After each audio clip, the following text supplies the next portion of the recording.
Board Rajasthan Ajmer द्वारा प्रकाशित किताब है। अब हम सीधा इसके सिलेबस पे चलते हैं। तो यहाँ पे आप देख सकते हैं ये यूनिट्स हैं। सी भाषा का परिचय, सी भाषा की programming, object oriented programming, computer networking, इसके बाद आता है आपका एक्सएमएल, उसके बाद आता है डेटाबेस, डेटाबेस के बाद आता है पीएचपी। अब हम सीधे चैप्टर्स देख लेते हैं। ये है विषय वस्तु, ठीक है, ये आपका प्रॉपर सिलेबस है, दे रखा है यहाँ पे।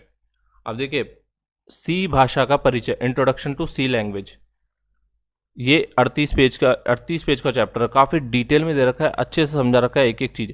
तो जिनको प्रोग्रामिंग हिंदी में पढ़नी हो ना, वो राजस्थान बोर्ड की किताबों से पढ़ने का प्रयास करें, तो आपको ज़्यादा सहूलियत रहेगी बजाय किसी अन्य किताब की, क्योंकि इनमें अच्छे से डिटेल में समझा रखा है। और अगर आपको हिंदी में कोई शब्दों में दिक्कत हो तो आप अंग्रेजी की किताब को भी एज अ रेफरेंस यूज़ कर सकते हैं। तो सबसे अच्छी बात है ये अंग्रेजी और हिंदी दोनों में उपलब्ध है, तो आपको फ़ायदा होगा इससे। पहला चैप्टर देख लेते हैं, सी भाषा का परिचय, इंट्रोडक्शन टू सी लैंग्वेज। दूसरा है सी भाषा की प्रोग्रामिंग इन सी लैंग्वेज। तीसरा है ऑब्जेक्ट ओरिएंटेड प्रोग्रामिंग, सबसे इंपॉर्टेंट। आज तक किसी भी एग्जाम को उठा के देख लेना, अगर प्रोग्रामिंग से कोई क्वेश्चन बन रहा है तो ऐसा हो ही नहीं सकता कि ऊप्स से आपका क्वेश्चन ना पूछा जाए। ऊप्स मतलब ऑब्जेक्ट ओरिएंटेड प्रोग्रामिंग, सबसे इंपॉर्टेंट चैप्टर है इसका, चैप्टर 3। अगर आप कुछ भी ना पढ़े तो कम से कम चैप्टर 3 जरूर पढ़ के जाएं। चौथा है आपका कंप्यूटर नेटवर्किंग, पांचवा एक्सएमएल, छठा है डेटाबेस मैनेजमेंट सिस्टम और सातवां है पीएचपी। तो ये इसमें 7 चैप्टर्स हैं। जो आपका प्रोग्रामिंग वाला पोर्शन है, कंप्यूटर अन्वेषक जो आपके एग्जाम, उसमें प्रोग्रामिंग वाला पोर्शन आप यहाँ से जरूर प्रैक्टिस करें, इनसे आपको वहाँ पे कई प्रश्न देखने को मिल सकते हैं। अब हम आते हैं चैप्टर 1 पे, सी भाषा का परिचय। तो यहाँ इस तरह का दे रखा है कुछ आपको, ठीक है, जिसमें सी भाषा के बारे में दे रखा है, कब ये बनी, डेनिस रिची ने बनाया 1972 में, उससे पहले कौन सी थी, बीसीपीएल थी, उससे पहले बी भाषा थी, ठीक है। तो इन सबको क्वेश्चंस की फॉर्मेट में मैं आपको प्रैक्टिस कराऊंगा। तो स्टार्ट करते हैं विद द फर्स्ट चैप्टर, सी का परिचय। उसके जो एमसीक्यूज है वो अब हम प्रैक्टिस करना शुरू करेंगे। तो पहला आपको दिख रहा है, पहला प्रश्न आपको स्क्रीन पे दिख रहा है, निम्न में से किस कंप्यूटर भाषा में प्रोग्राम लिखना बहुत कठिन होता है, ठीक है। तो प्रोग्राम किस में नहीं लिख सकते आप, मशीन भाषा में प्रोग्राम लिखना बहुत कठिन है, क्योंकि मशीन भाषा क्या होती है, 0101। तो ये 0101 की भाषा होती है वो मशीन भाषा होती है, वो मशीनों के समझने के लिए बनी है, इंसान को समझना बहुत मुश्किल होता है उस भाषा को, इसलिए मशीन भाषा में हम प्रोग्रामिंग नहीं कर सकते। अगर करते हैं तो बहुत ही ज़्यादा कठिन पड़ता है, इसलिए हम उच्च स्तरीय भाषाओं में प्रोग्रामिंग करते हैं। सबसे सरल भाषाएं होती है उच्च स्तरीय भाषा, यानी हाई लेवल लैंग्वेजेस, यानी C++, जावा, इनको सीखना बहुत आसान है।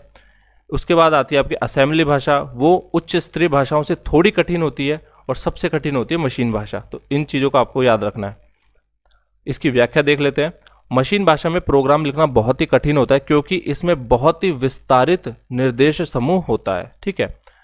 प्रश्न संख्या 2 पे आते हैं, निम्न में से किस कंप्यूटर भाषा का विकास वैज्ञानिक तथा गणितीय समस्याओं के समाधान के लिए किया गया था।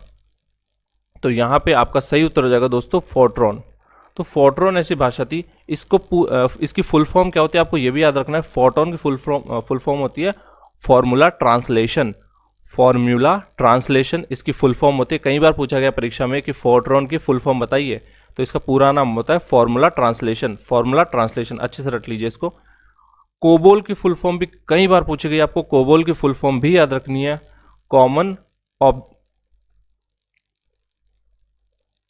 कोबोल की फुल फॉर्म होती है दोस्तों कॉमन बिजनेस ओरिएंटेड लैंग्वेज, ठीक है, COBOL बोलते हैं इसको, कॉमन बिजनेस ओरिएंटेड लैंग्वेज, ठीक है। तो कोबोल की क्या हो जाएगी, common business oriented language. Fortran की हो जाएगी फॉर्मूला ट्रांसलेशन, ठीक है। अब हम आते हैं इसकी व्याख्या पे। कोबोल भाषा का विकास वाणिज्य समस्याओं में उपयोग के लिए हुआ था। सी भाषा का प्रयोग सभी प्रकार के कार्यों में किया जाता है।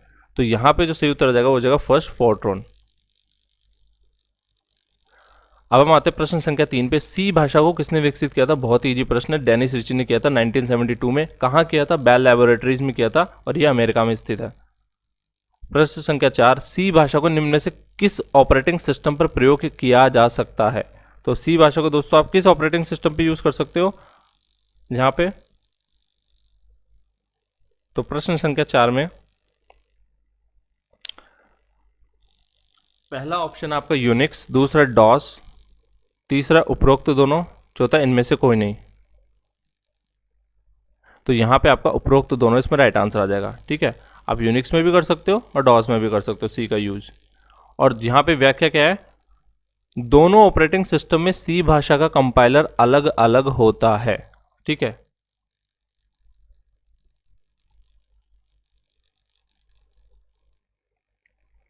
प्रश्न संख्या 5 पे आते हैं। सी भाषा का नया वर्जन सी प्लस प्लस कब विकसित हुआ था? तो सी प्लस प्लस कब विकसित हुआ था दोस्तों? 1980 में हुआ था। प्रश्न संख्या 6 पे आते हैं। निम्न में से कौन सी सी भाषा की विशेषता है? लचीली है, प्रोग्राम की तीव्र गति है, उच्च स्तरीय भाषा, उपरोक्त सभी। तो उपरोक्त सभी इसमें राइट आंसर आ जाएगा। ठीक है, प्रश्न संख्या 7। सी भाषा का प्रोग्राम किसका समूह होता है? वाक्यों का, फलनों का, ऑपरेटर्स का, किसका होता है दोस्तों? तो ये विभिन्न फलनों का समूह होता है। इसमें सेकंड ऑप्शन राइट आंसर आ जाएगा। ठीक है, प्रश्न संख्या 8 पे आते हैं। सी भाषा का कंपाइलर सबसे पहले किस फलन को फॉलो करता है? तो सबसे पहले किसको फॉलो करता है दोस्तों? मेन फंक्शन को। फलन मतलब फंक्शन होता है। तो सी भाषा का जो कंपाइलर होता है सबसे पहले मेन फंक्शन को रीड करता है, उसके बाद ही आपका प्रोग्राम स्टार्ट होता है। ठीक है, तो ये याद रखना, आपको मेन फंक्शन को कॉल करता है। ओके, अब हम आते हैं प्रश्न संख्या 9 पे। निम्न में से कौन सा सी भाषा का प्री प्रोसेसर डायरेक्टिव है? तो सी भाषा का प्री प्रोसेसर डायरेक्टिव कौन सा होता है दोस्तों? हैश इंक्लूड और हैश डिफाइन दोनों होते हैं। तो यहाँ पे उपरोक्त दोनों राइट आंसर आ जाएंगे। ठीक है, तो ये होते क्या है? कंपाइलर द्वारा कंपाइल करने से पहले प्री प्रोसेसर डायरेक्टिव निष्पादित किए जाते हैं। ठीक है, ये कंपाइलर को कुछ निर्देश प्रदान करते हैं। प्रश्न संख्या 10 पे आते हैं। सी भाषा में हेडर फाइलों को प्रोग्राम में उपयोग किया जाता है। तो दोस्तों इसमें आपका सही उत्तर हो जाएगा, हेडर फाइलों को कैसे प्रयोग कर सकते हैं? हैश इंक्लूड के थ्रू। जैसे हम क्या लिखते हैं? हैश इंक्लूड stdio.h या हैश इंक्लूड conaio.h या हैश इंक्लूड math.h। तो ये क्या होती हैं? फाइलें होती है। इनमें प्री डिफाइंड क्या होता है? फंक्शन होते हैं। अगर आप ये फाइलें यूज नहीं करेंगे तो इनके अंदर जो फंक्शन है वो आप यूज नहीं कर सकते। ठीक है, तो अगर आप studio.h या conaio.h या math.h नहीं लिखेंगे तो जो इनके पर्टिकुलर फंक्शंस है वो अगर आप यूज़ करने की कोशिश करेंगे, जैसे printf यूज़ करने की कोशिश करेंगे, तो आपको एरर आ जाएगी। तो इसलिए हम ये जो है हैश इंक्लूड यूज़ करते हैं ताकि हम जो ये फाइल्स हैं इनका यूज़ कर सके और इन फाइल्स के अंदर जो प्री डिफाइंड प्रोग्राम्स है, प्री डिफाइंड जो फंक्शंस है बेसिकली, उनका हम यूज़ कर सके। प्रश्न संख्या 11 पे आते हैं। सी भाषा में किसकी सहायता से लाइब्रेरी फलन को प्रोग्राम में सम्मिलित कर सकते हैं? तो किसकी भाषा से किसकी सहायता से करते हैं दोस्तों? ये हम करते हैं हेडर फाइल। अभी हमने पढ़ा है, हेडर फाइल की सहायता से करते हैं। व्याख्या क्या है? हेडर फाइल के सभी फलनों की परिभाषा प्रोग्राम के साथ जुड़ जाती है। हेडर फाइल लिखने का तरीका है हैश इंक्लूड studio.h, जो मैं अभी आपको ऑलरेडी बता चुका हूँ। इस तरह आप हेडर फाइल इंक्लूड करते हैं। यहाँ पे stdio.h है, यहाँ पे आप math.h भी लिख सकते हैं, यहाँ पे आप conaio.h भी लिख सकते हैं, इस तरह भी लिख सकते हैं। ठीक है, प्रश्न संख्या 12। सी भाषा के प्रोग्राम में गणितीय फलनों को सम्मिलित करने के लिए किस हेडर फाइल का प्रयोग किया जाता है? तो गणितीय फलनों को सम्मिलित करने के लिए दोस्तों math.h का यूज़ करते हैं। तो जैसे आपको मान लीजिए साइन, कॉस, स्क्वायर ये सब करना है तो आपको math.h को इंक्लूड करना पड़ेगा इस फाइल को, तभी आप ये सब यूज़ कर सकते हैं, अदरवाइज आपको एरर आ जाएगी कंपाइलर द्वारा। प्रश्न संख्या 13। सी भाषा में ग्लोबल चर कहाँ घोषित किए जाते हैं? तो दोस्तों सी भाषा में ग्लोबल चर कहाँ घोषित करते हैं? ये आपके जो मेन फंक्शन होता है उससे पहले हम घोषित करते हैं। ठीक है, प्रश्न संख्या 14। सी भाषा में निम्न में से कौन सा फलन प्रोटोटाइप है? तो दोस्तों यहाँ पे जो आपका सही आंसर हो जाएगा इंट, कैर, फ्लोट, तीनों ही प्रोटोटाइप हैं। तो यहाँ पे फोर्थ ऑप्शन आपका राइट आंसर आ जाएगा। प्रश्न संख्या 15। सी भाषा में फलन के वाक्य किसमें बंद होते हैं? तो फलन के वाक्य दोस्तों किसमें बंद होते हैं? तो यहाँ पे आपका आ जाएगा कर्ली ब्रेसेस के अंदर वो बंद होते हैं। ठीक है, इसको कर्ली ब्रेसेस बोलते हैं, मंझला कोष्ठक। प्रश्न संख्या 16। सी भाषा में लोकल चर को कहाँ घोषित किया जाता है? तो सी भाषा में दोस्तों लोकल चर को हम किसी फंक्शन के अंदर घोषित करते हैं। तो थर्ड ऑप्शन आपका राइट आंसर आ जाएगा। यहाँ पे व्याख्या देख सकते हैं आप, लोकल चर को केवल संबंधित प्रोग्राम में ही कॉल कर सकते हैं, उस प्रोग्राम के बाहर लोकल चर का उपयोग नहीं होता है। प्रश्न संख्या 17 पे आते हैं। सी भाषा के प्रोग्राम में टिप्पणी किन के मध्य लिखी जाती है? तो दोस्तों ये हम लिखते हैं /* और फिर */ के मध्य। इन टिप्पणियों को कंपाइलर अनदेखा कर देता है, मतलब ये स्टेटमेंट एग्जीक्यूट नहीं होते हैं। ठीक है, अब हम आते हैं प्रश्न संख्या 18 पे। सी भाषा के कैरेक्टर सेट में क्या सम्मिलित है? तो दोस्तों क्या क्या सम्मिलित है? अक्षर, अंक, विशेष चिन्ह, उपरोक्त सभी। तो यहाँ पे आपका राइट आंसर आ जाएगा उपरोक्त सभी। ठीक है, प्रश्न संख्या 19। सी भाषा में निम्न में से कौन सा चिन्ह होता है? तो दोस्तों हैश भी होता है, ये आपका छोटा वाला जो साइन आता है जिसको हम मतलब कंपैरिजन का, तो कंपैरिजन वाला भी होता है, इसके बाद इक्वल वाला होता है, तो उपरोक्त सभी आ जाएगा इसमें।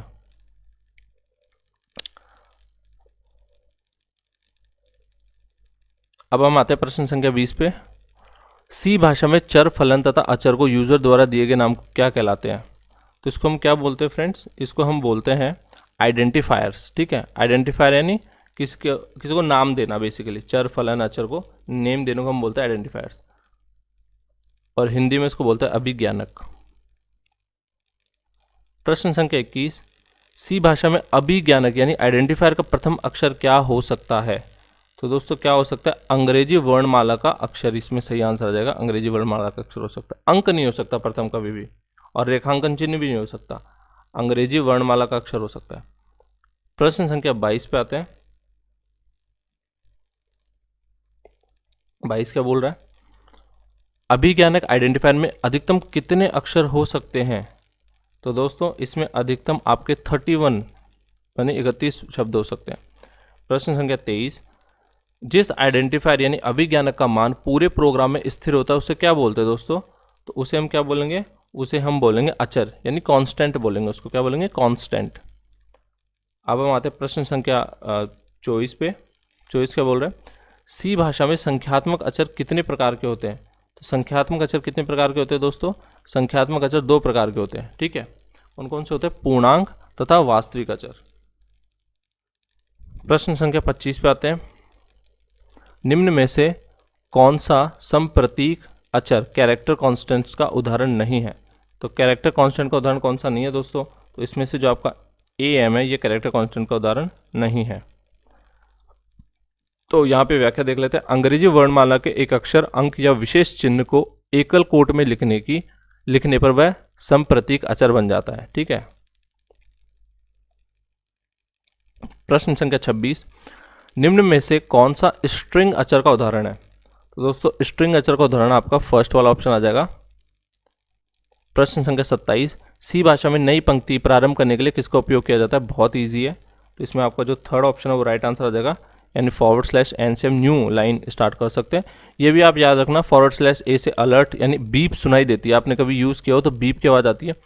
/t से जो है क्षैतिज टैब होता है, /v से ऊर्ध्वाधर टैब होता है। ठीक है, क्षैतिज होता है हॉरिजॉन्टल, ऊर्ध्वाधर होता है वर्टिकल। प्रश्न संख्या 28, सी भाषा में प्रोग्राम निष्पादन में मान परिवर्तित होने वाले अभिज्ञानक यानी आइडेंटिफायर को क्या बोलते हैं? तो जिसका मान परिवर्तित हो जाए वो चर कहलाएगा, और जिसका ना हो वो अचर कहलाएगा। अचर यानी कांस्टेंट, चर यानी वेरिएबल। ठीक है, तो वेरिएबल की बात हो रही है यहाँ पे 28 में, फर्स्ट ऑप्शन राइट आंसर हो जाएगा। प्रश्न संख्या 29, निम्न में से कौन सा वैध अभिज्ञानक यानी यहाँ पे वैलिड आइडेंटिफायर कौन सा है? तो यहाँ पे वैलिड आइडेंटिफायर क्या है? जो भी आपके रिजर्व वर्ड्स होते हैं ना, जैसे शॉर्ट यहाँ पे रिजर्व है तो शॉर्ट तो नहीं हो सकता। ठीक है, तो यहाँ पे, और मैंने क्या बताया था, नंबर नहीं आ सकता, पहले आगे नंबर नहीं आ सकता, तो यहाँ पे आपका राइट आंसर कौन सा हो जाएगा? Only result. रिजल्ट इसमें राइट आंसर है। शॉर्ट हो नहीं सकता क्योंकि ये क्या होता है? कीवर्ड होता है। ठीक है, और थर्ड 3 मतलब नंबर से स्टार्ट नहीं कर सकते हम किसी भी वेरिएबल का नेम, तो यहाँ पे नंबर नहीं आ सकता, तो थर्ड भी गलत हो जाएगा, शॉर्ट वाला भी गलत हो जाएगा, तो रिजल्ट इसमें राइट आंसर आ जाएगा। प्रश्न संख्या 30, सी भाषा में पूर्णांक मान के संचय के लिए आंकड़ों का कौन सा प्रकार उपयोग में लिया जाता है? तो दोस्तों यहाँ पे कौन सा प्रकार हम यूज में लेते हैं? इसमें आपका इंट जो है राइट आंसर आ जाएगा। ठीक है, इंट इसमें राइट आंसर आ जाएगा। कैरेक्टर का उपयोग किस लिए करते हैं? कैरेक्टर का उपयोग करते हैं हम सम प्रतीक के संचय के लिए, फ्लोट का उपयोग करते हैं इकाई शुद्धता वाली दशमलव संख्या के लिए, डबल का यूज करते हैं दोहरी शुद्धता वाली दशमलव संख्या के लिए। प्रश्न संख्या 31, कैरेक्टर डेटा टाइप का आकार कितना होता है? तो दोस्तों कैरेक्टर डेटा टाइप का आकार होता है आपका 8 बिट्स। और यहाँ ये पूछ रहा है, व्याख्या देख सकते हैं, कैरेक्टर डेटा टाइप में -128 से +127 तक के कैरेक्टर संचय किए जा सकते हैं। अनसाइंड कैर में बताऊँ क्या करते हैं, ये आपको दोनों संख्याएं जोड़ देनी है और 0 से स्टार्ट करना है, तो 0 से लिमिट कितनी बन जाएगी? +255 तक के कैरेक्टर संचय किए जा सकते हैं। ठीक है, अब हम आते हैं और यहाँ पे 8 बिट्स का मतलब होता है दोस्तों 1 बाइट, ये भी याद रखना आप, 8 बिट्स मतलब 1 बाइट। तो कई लोग कंफ्यूज ना हो जाए, ये बिट है, बाइट नहीं है। तो 8 बिट मतलब 1 बाइट। तो कैरेक्टर डेटा टाइप का आकार कितना होता है, 8 बिट या 1 बाइट। ओके। प्रश्न संख्या 32, इंट डेटा टाइप का आकार कितना होता है। तो इंट डेटा टाइप का आकार दोस्तों कितना होता है, बहुत ही अच्छा प्रश्न है। कितना होता है दोस्तों, 16 बिट्स होता है। लेकिन मैं आपको एक चीज़ और बता दूं, ये कंपाइलर पे भी निर्भर करता है। आजकल कई कंपाइलर ऐसे आते हैं जो 32 बिट के इंट डेटा टाइप को भी स्वीकार करते हैं, तो इस चीज़ को भी याद रखिएगा, कंपाइलर पे भी निर्भर करता है। जनरली इसका आंसर 16 बिट ही होता है, लेकिन आजकल एडवांस कंपाइलर आ गए हैं जो 32 बिट के डेटा टाइप भी लेते हैं इंट वाले। तो ये बस मैं आपकी जानकारी के लिए बता रहा हूँ। आपकी बुक में इसमें 16 बिट ही आंसर है, ठीक है। राजस्थान बोर्ड की किताब में 16 बिट आंसर दे रखा है। प्रश्न संख्या 33 पे आते हैं, फ्लोट डेटा टाइप का आकार कितना होता है। तो फ्लोट डेटा टाइप का आकार दोस्तों कितना होता है, 32 बिट्स होता है, ठीक है, 32 बिट्स होता है। प्रश्न संख्या 34, सी भाषा के प्रोग्राम संरचना में सबसे पहले क्या होता है। तो दोस्तों सी भाषा के प्रोग्राम संरचना में सबसे पहले क्या होता है, यहाँ पे आपका राइट आंसर जाएगा हेडर फाइल होती है, ठीक है। क्या होता है, हेडर फाइल। प्रश्न संख्या 35, ऐसे शब्द जिनका अर्थ तथा उपयोग सी भाषा में पहले से ही निश्चित हो क्या कहलाते हैं। तो दोस्तों ऐसे शब्दों को हम क्या बोलते हैं, तो ऐसे शब्दों को हम बोलते हैं दोस्तों कीवर्ड्स बोलते हैं, ठीक है, कीवर्ड्स। प्रश्न संख्या 36, निम्न में से कौन सा सी भाषा का कीवर्ड नहीं है। तो मैंने आपको ऑलरेडी बता रखा है कि आपको 32 के 32 कीवर्ड रटे होने चाहिए, क्योंकि प्रश्न ऐसा जरूर पूछते हैं लोग कि सी भाषा का इनमें से कौन सा कीवर्ड नहीं है। तो अगर आपको 32 नहीं याद है तो आप बता ही नहीं सकते, आप कंफ्यूज हो जाओगे कौन सा है या नहीं है। तो यहाँ पे पूछा कौन सा कीवर्ड है, तो ऑटो ब्रेक कॉन्स्ट तीनों ही है, ठीक है। तो यहाँ पे उपरोक्त से भी राइट आंसर आ जाएगा आपका। प्रश्न संख्या 37, सी भाषा में गणना करने के लिए काम आने वाले प्रतीकों को क्या कहा जाता है। तो दोस्तों इनको हम बोलते हैं ऑपरेटर्स, ठीक है। क्या बोलते हैं, ऑपरेटर्स बोलते हैं। प्रश्न संख्या 38, सी भाषा में निम्न में से कौन सा संकारक ऑपरेटर होता है। तो कौन कौन से ऑपरेटर होते हैं, अर्थमेटिक भी होते हैं, आपके तुलनात्मक मतलब कंपैरिजन वाले होते हैं, लॉजिकल होते हैं, ठीक है। तो 38 में जो आपका राइट आंसर हो जाएगा वो हो जाएगा उपरोक्त सभी। प्रश्न संख्या 39, सी भाषा के किस अंकगणितीय संकारक द्वारा शेषफल प्राप्त किया जाता है। तो शेषफल किससे प्राप्त करेंगे दोस्तों, तो यहाँ पे शेषफल हम प्राप्त करेंगे मॉड वाले से। प्रश्न संख्या 40, इसको मॉडुलस भी बोलते हैं, ठीक है। प्रश्न संख्या 40, सी भाषा में a बराबर 15 b बराबर 2 हो तो a बटा b का परिणाम क्या प्राप्त होता है। तो दोस्तों यहाँ पे a बटा b का परिणाम क्या प्राप्त होगा, आपको 7 प्राप्त होगा, ठीक है, 7 प्राप्त होगा। प्रश्न संख्या 41, सी भाषा में a बराबर 11 तथा b बराबर 3 हो तो a मॉड b का परिणाम क्या प्राप्त होगा। तो a मॉड b का दोस्तों यहाँ पे परिणाम क्या प्राप्त होगा, यहाँ पे प्राप्त होगा 2। वो कैसे, ये a मॉड b क्या है, आपको शेषफल देता है। तो जब 11 में आप 3 का भाग लगाओगे तो 3 तिया 9, ठीक है, 2 शेषफल बच गया। तो जो शेषफल बचा ना वो यहाँ पे आपका आंसर हो जाएगा। हमेशा याद रखना मॉड आपको शेषफल देता है, तो यहाँ पे सेकंड ऑप्शन आपका राइट आंसर हो जाएगा। प्रश्न संख्या 42, भाषा सी में काम आने वाला तुलनात्मक ऑपरेटर कौन सा है। तो तुलनात्मक ऑपरेटर दोस्तों यहाँ पे कौन सा है, ये जो आपका है ये तुलनात्मक ऑपरेटर है, ठीक है। इनको रिलेशनल ऑपरेटर भी बोलते हैं। ये क्या करते हैं, हम इसकी व्याख्या पढ़ लेते हैं एक बार। तुलनात्मक को बोलते हैं हम कंपैरिजन ऑपरेटर्स, ठीक है, कंपैरिजन करने के लिए काम में आता है। तो ये आपका लेस देन वाला है, ठीक है, ये आपका लेस देन इक्वल हो गया, ये ग्रेटर देन इक्वल हो गया, ठीक है। तुलनात्मक संकारक यानी रिलेशनल ऑपरेटर्स तुलना करने पर सही गलत के रूप में परिणाम देते हैं। प्रश्न संख्या 43, सी भाषा में पी क्यू आर का मान क्रमशः 1 2 3 हो तो p plus 5 equal R plus Q का परिणाम क्या प्राप्त होगा। तो दोस्तों यहाँ पे आपका परिणाम क्या प्राप्त होगा, अगर देखिए अगर ये कंडीशन ट्रू निकल जाती है तो आपकी वैल्यू 1 आती है, और कंडीशन फॉल्स हो गई तो वैल्यू आपकी 0 आ जाती है। तो अब इसको हम एक बार सॉल्व कर लेते हैं।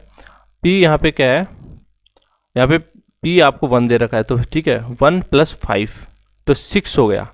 और यहाँ पे r प्लस क्यू कितना 5 बनेगा, तो 6 5 के बराबर नहीं होता, तो इसका आंसर जो होगा आपका 0 हो जाएगा, क्योंकि असत्य कथन है और असत्य कथन के लिए 0 मिलता है, सत्य कथन के लिए 1 आता है आंसर। तो यहाँ पे आपका 43 में फर्स्ट आंसर आ जाएगा यानी 0।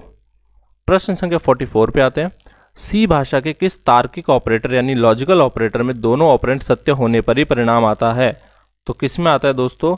हम यहाँ पे बात करें एंड ऑपरेटर की, और कोई सा भी एक सत्य हो जाए तो और ऑपरेटर काम में आता है, इस चीज़ को याद रखिएगा। प्रश्न संख्या 45 की बात करते हैं। सी भाषा के तार्किक ऑपरेटर और का परिणाम सत्य यानी फॉल्स कब आता है? परिणाम असत्य यानी फॉल्स कब आता है? तो फॉल्स कब आएगा? तो मैं ऑलरेडी आपको कंडीशन बता चुका हूं, जब दोनों ऑपरेंड असत्य होंगे तभी फॉल्स आएगा। अगर एक भी सत्य हो गया तो आपका ट्रू हो जाएगा रिजल्ट। तो यहाँ पे आपका जब दोनों ऑपरेंड असत्य हो तभी इसमें परिणाम फॉल्स आता है। प्रश्न संख्या 46। सी भाषा के किस तार्किक ऑपरेटर से सत्य ऑपरेंड से असत्य परिणाम प्राप्त होता है? तो किससे प्राप्त होता है दोस्तों? नॉट जो है आपकी वैल्यू चेंज कर सकता है, सत्य को असत्य या असत्य को सत्य बना सकता है, मतलब ट्रू को फॉल्स करता है या फॉल्स को ट्रू कर सकता है। कौन सा ऑपरेंड आपका करता है? ये कौन सा ऑपरेटर काम करता है? नॉट वाला। तो यहाँ पे थर्ड ऑप्शन आपका राइट आंसर हो जाएगा दोस्तों। 46 में थर्ड ऑप्शन आपका राइट आंसर हो जाएगा। अब हम आते हैं प्रश्न संख्या 47 पे। 47 क्या पूछ रहे हैं? सी भाषा में a बराबर 5, b बराबर 9 तथा c equal to a is greater than b, question mark a colon b, फिर आपका सेमीकोलन में c का मान क्या होगा? तो आपको मैंने पहले बता दिया ये कौन सा होता है, इसको हम क्या बोलते हैं दोस्तों? टर्नरी ऑपरेटर बोलते हैं। टर्नरी ऑपरेटर क्या काम आता है कि जो आपकी कंडीशन है अगर सत्य हो जाएगी तो पहले वाला स्टेटमेंट जो है प्रिंट हो जाएगा, असत्य हो गई तो दूसरे वाला। अब हम इसको सॉल्व करके देखते हैं। अब यहाँ पे a बराबर 5 है तो 5 क्या 9 से बड़ा है? 5 इज ये 5 इज ग्रेटर देन 9, बिल्कुल गलत बात है। तो प्रिंट क्या होना चाहिए? यहाँ पे प्रिंट आपका 9 होगा, ठीक है। प्रिंट यहाँ पे क्या हो जाएगा? 9। तो यहाँ पे c का मान क्या हो जाएगा? फिर c का मान भी वही हो जाएगा जो प्रिंट होगा। तो 47 में आपका राइट आंसर क्या हो जाएगा? 9 आ जाएगा, क्योंकि यहाँ पे देखो इस कंडीशन की वैल्यू होगी b की जो वैल्यू है वही c की वैल्यू हो जाएगी। क्यों? क्योंकि यहाँ पे ये कंडीशन असत्य हो गई है, और असत्य के केस में जो कॉलन वाला जो सबसे लास्ट वाला पार्ट होता है ना, कॉलन के बाद वाला, वो वाला प्रिंट होता है। और सत्य के केस में अगर ये सच होता तो a प्रिंट होता, लेकिन असत्य है तो b प्रिंट होगा, और b की वैल्यू है 9 तो c में चला जाएगा 9। तो यहाँ पे आपका आंसर हो जाएगा 9, ठीक है। प्रश्न संख्या 48। सी भाषा में int a equal to 10 a++ दिया गया हो तो परिणाम कितना प्राप्त होता है? तो ये इंक्रीमेंट ऑपरेटर की बात करें हम। a++ क्या होता है? इंक्रीमेंट ऑपरेटर, वृद्धि संकारक बोलते हैं इसको हिंदी में, ठीक है, इंक्रीमेंट ऑपरेटर। अब इंक्रीमेंट ऑपरेटर की बात करते हैं तो जब भी इंक्रीमेंट ऑपरेटर हम लगाते हैं तो ये 1 से बढ़ा देगा आपको ऑब्वियसली, ठीक है। और अगर आप मेरी एक वीडियो देखोगे, मैं ऑलरेडी बना चुका हूँ, मैं इसमें अच्छे से बता चुका हूँ ++a और a++ में क्या अंतर होता है और ये कैसे काम करते हैं। मेरी कोडिंग की एक वीडियो देख लेना, वहाँ से आपको समझ में आ जाएगा। ओके, तो 48 में जो आपका राइट आंसर हो जाएगा दोस्तों वो हो जाएगा आपका 11, ये 1 से बढ़ा देगा मान को। प्रश्न संख्या 49 पे आते हैं। सी भाषा में a बराबर 7, b बराबर 9.5 हो तो व्यंजक इंट 2a + bj का परिणाम क्या होगा? ठीक है, तो 49 को जब हम सॉल्व करेंगे तो जब आप इसको पूरा सॉल्व कर लोगे तो इसका परिणाम आपके पास आ जाएगा 23 आ जाएगा, ठीक है। इसका व्याख्या देख लेते हैं। 2a + b का परिणाम 23.50000 है, परंतु व्यंजक के पहले डेटा टाइप इंट का उपयोग करने से केवल पूर्णांक ही परिणाम में प्राप्त होता है। तो जब आप इसको सॉल्व करोगे तो आपके पास वैल्यू तो क्या आएगी 23.5, लेकिन पूर्णांक चाहिए तो क्या हो जाएगा, ये 23 में बदल जाएगा, ठीक है। 24 में नहीं बदलेगा, याद रखिएगा। 24 नहीं बनेगा, 23 ही बनेगा। प्रश्न संख्या 50 पे आते हैं। सी भाषा में यदि a बराबर 7 तथा b बराबर 3 हो तो व्यंजक फ्लोट a बटा b का परिणाम क्या प्राप्त होगा? तो दोस्तों यहाँ पे क्या परिणाम प्राप्त होगा, यहाँ पे जो आपका परिणाम प्राप्त होगा तो 7 में 3 का भाग लगाएंगे, ये 2.3333 ये आपका परिणाम होगा, ठीक है। प्रश्न संख्या 51। तो 51 में क्या पूछ रहा है, सी भाषा में a बराबर 5, b बराबर 2, c बराबर 8 हो तो गणितीय व्यंजक इसका क्या परिणाम, इसका मान क्या होगा? तो a बटा b कितना हो जाएगा, a 5 है, b 2 है, तो 5 में 2 का भाग लगाया, ठीक है, कितना बनेगा? तो यहाँ पे जो आपका राइट आंसर होगा दोस्तों, 5 में 2 का भाग लगाओगे, यहाँ पे 2 आंसर आपका आएगा और 2 में 8 जोड़ दोगे तो 10 इसमें आपकी राइट आंसर आ जाएगा, ठीक है। व्याख्या देख लेते हैं। सी भाषा में पहले गुणन, भाजक तथा शेषफल होता है, ठीक है। सी भाषा में इस तरह चलता है। प्रश्न संख्या 52 पे आते हैं। निम्न में से कौन सा सी भाषा का इनपुट फलन है? तो दोस्तों सी भाषा का इनपुट फलन इनमें से कौन सा है? 52 में आपका राइट आंसर आ जाएगा तीनों ही इसके इनपुट फलन है, स्कैनएफ, गेट्स, गेट चेयर, ठीक है। तो यहाँ पे अप्रोक्स भी राइट आंसर आ जाएगा। बस इनमें एक डिफरेंस है, स्कैनएफ जो होता है वो एक फॉर्मेटेड इनपुट फलन है, ठीक है, इनपुट फंक्शन है, और जबकि जो गेट कैर है या फिर गेट सी एच गेट्स है, ये अनफॉर्मेटेड फंक्शन है। प्रश्न संख्या 53, निम्न में से कौन सा सी भाषा का आउटपुट फलन है? तो आउटपुट दोस्तों क्या है यहाँ पे? ऑप्शन आपके पास प्रिंटएफ, पुटकैर, पुट्स, उपरोक्त सभी। तो 53 में आपका उपरोक्त सभी राइट आंसर आ जाएगा। ये तीनों ही आपके सी भाषा के आउटपुट फलन है। प्रश्न संख्या 54, सी भाषा के आउटपुट फलन प्रिंटएफ में पूर्णांक की नियंत्रण स्ट्रिंग क्या है? ठीक है, तो दशमलव पूर्णांक संख्या के लिए नियंत्रण स्ट्रिंग क्या होती है दोस्तों? %d, ठीक है। अब यहाँ पे बात कर लेते हैं, कैरेक्टर के लिए होती है %c, फ्लोट के लिए होते हैं %s और स्ट्रिंग के लिए होते हैं %S, ठीक है। तो 54 में किसके लिए पूछा था? पूर्णांक स्ट्रिंग, पूर्णांक की बात करेंगे, मतलब इंटीजर की बात हो रही है, तो यहाँ पे फर्स्ट ऑप्शन राइट आंसर आ जाएगा। प्रश्न संख्या 55, सी भाषा में इनपुट फलन स्कैनएफ को लिखने का सही तरीका कौन सा है? तो दोस्तों स्कैनएफ को सही लिखने का सही तरीका यहाँ पे है, स्कैनएफ इस तरह लिखते हैं हम %d %a।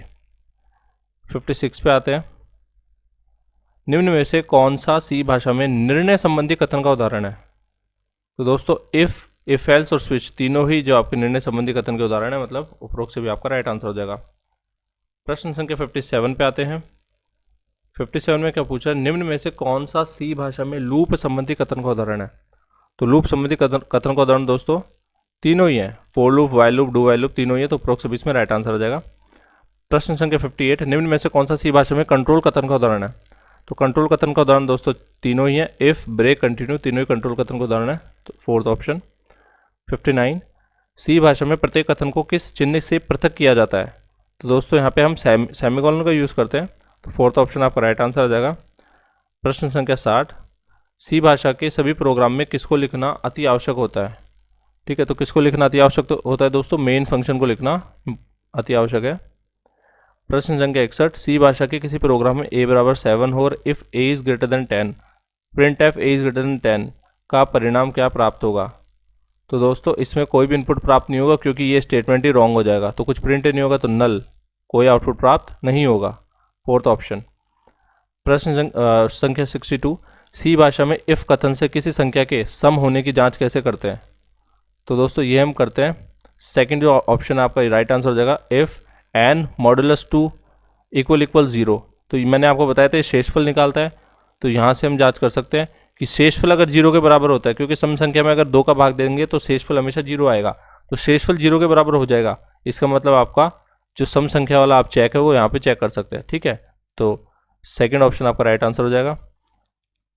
प्रश्न संख्या 63 की बात करते हैं, यदि सी भाषा में a बराबर 5 तथा b बराबर 8 हो तो if a is greater than b, तो क्या प्रिंट होगा यहाँ पे? तो a यहाँ पे ऑब्वियसली छोटा है, तो एल्स वाला प्रिंट एफ प्रिंट होगा, यानी b is greater then a print हो जाएगा। तो यहाँ पे किस ऑप्शन में है? सेकंड ऑप्शन में आपका यह है, b is greater then, right answer. 64, जब इफ एल्स कथन में दूसरा इफ एल्स कथन लिखा जाता है तो उसे क्या कहते हैं? तो उसको क्या बोलते हैं दोस्तों? जब इफ एल्स में इफ एल्स लिख दें तो उसको नेस्टेड बोलते हैं, और नेस्टेड को हिंदी में नीडित बोलते हैं, ठीक है। उसको नेस्टेड इफ एल्स बोलते हैं, अंग्रेजी में होता है NESTED, nested if else statements, एक के अंदर एक आता है, तो उसको हिंदी में नीडित बोलते हैं, तो सेकंड ऑप्शन आपका राइट आंसर हो जाएगा। प्रश्न संख्या 65, सी भाषा में एक के बाद एक कंडीशन लगाने के लिए किसका प्रयोग होता है? तो दोस्तों एक के बाद एक कंडीशन लगाने के लिए किसका प्रयोग होता है? एल्स इफ का प्रयोग होता है, ठीक है। प्रश्न संख्या 66 पे आते हैं।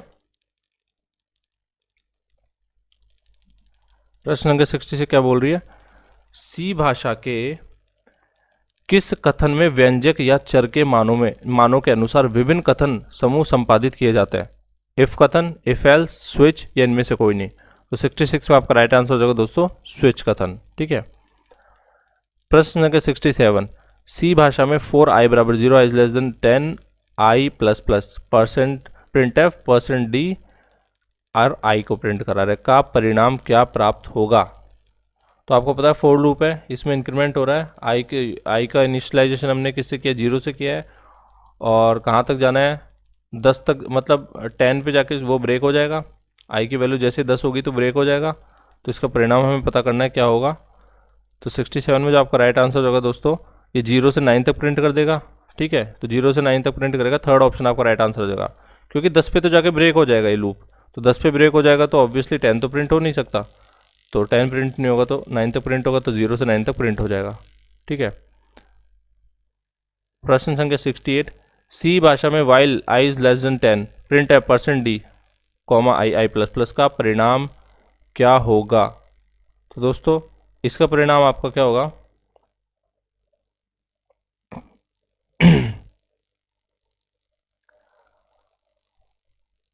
तो वाइल लूप में क्या होता है दोस्तों, जो आई हो, अगर आपने वाइल लूप में कोई स्टेटमेंट लिख दी तो उसका आरंभिक मान क्या होगा, 1 हो जाएगा, ठीक है। तो 1 से स्टार्ट होगा, तो 1 से स्टार्ट होगा तो 1 से कंडीशन स्टार्ट होगी, तो 68 में 1 से 9 तक प्रिंट हो जाएगा, तो आपका 1 से 9 तक, ये फोर्थ वाला ऑप्शन राइट आंसर आ जाएगा।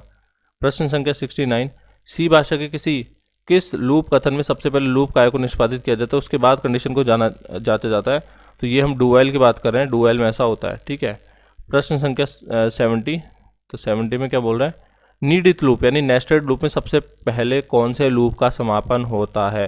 तो नेस्टेड लूप में सबसे पहले जो इंटरनल लूप से उनका समापन होता है, फिर आपका एक्सटर्नल लूप खत्म होता है। प्रश्न संख्या 71, सी भाषा में for I equal to 1, I less than 10, I plus plus, for J equal to 1, J less than equal to 10, J plus plus, print F percent D I star J, ठीक है, का परिणाम क्या प्राप्त होगा। तो दोस्तों 1 से 100 तक की गिनती, 1 से 90 तक की, 1 से 10 तक के पहाड़े, 1 से 9 तक के पहाड़े। तो दोस्तों हमें इसका परिणाम बताना है, तो यहाँ से हम 1 से 9 तक के पहाड़े इस स्टेटमेंट से हमें प्राप्त हो जाएंगे, ठीक है। प्रश्न संख्या 72, सी भाषा में लूप को बीच में समाप्त करने के लिए किस कथन का उपयोग किया जाता है। तो दोस्तों लूप को समाप्त करने के लिए हम ब्रेक कथन का यूज़ करते हैं, ठीक है। किसका यूज़ करते हैं, ब्रेक कथन का यूज़ करते हैं सी भाषा में लूप को समाप्त करने के लिए। प्रश्न संख्या 73, सी भाषा के 32 कीवर्ड अंग्रेजी वर्णमाला में किन अक्षरों में होते हैं। तो दोस्तों किन अक्षरों में होते हैं, ये होते हैं छोटे अक्षरों में, ठीक है। किसमें, छोटे अक्षरों में होते हैं। प्रश्न संख्या 74, सी भाषा में किसी व्यंजक को हल करने के लिए किस नियम का उपयोग किया जाता है। तो किसी व्यंजक को हमें हल करना है तो किस नियम का यूज़ करेंगे दोस्तों। पहला ऑप्शन है प्राथमिकता, दूसरा साहचर्य नियम, तीसरा उपरोक्त दोनों, चौथा इनमें से कोई नहीं। तो यहाँ पे आपका राइट आंसर हो जाएगा दोस्तों प्राथमिकता और साहचर्य दोनों नियम का हम यूज़ करते हैं। तो 74 में थर्ड ऑप्शन इसमें राइट आंसर आ जाएगा। प्रश्न संख्या 75, सी भाषा में लूप के किसी भाग को निष्पादित होने से रोकने के लिए किस कथन का उपयोग किया जाता है। तो दोस्तों यहाँ पे हम यूज़ करते हैं कंटिन्यू कथन का यूज़ करते हैं, ठीक है।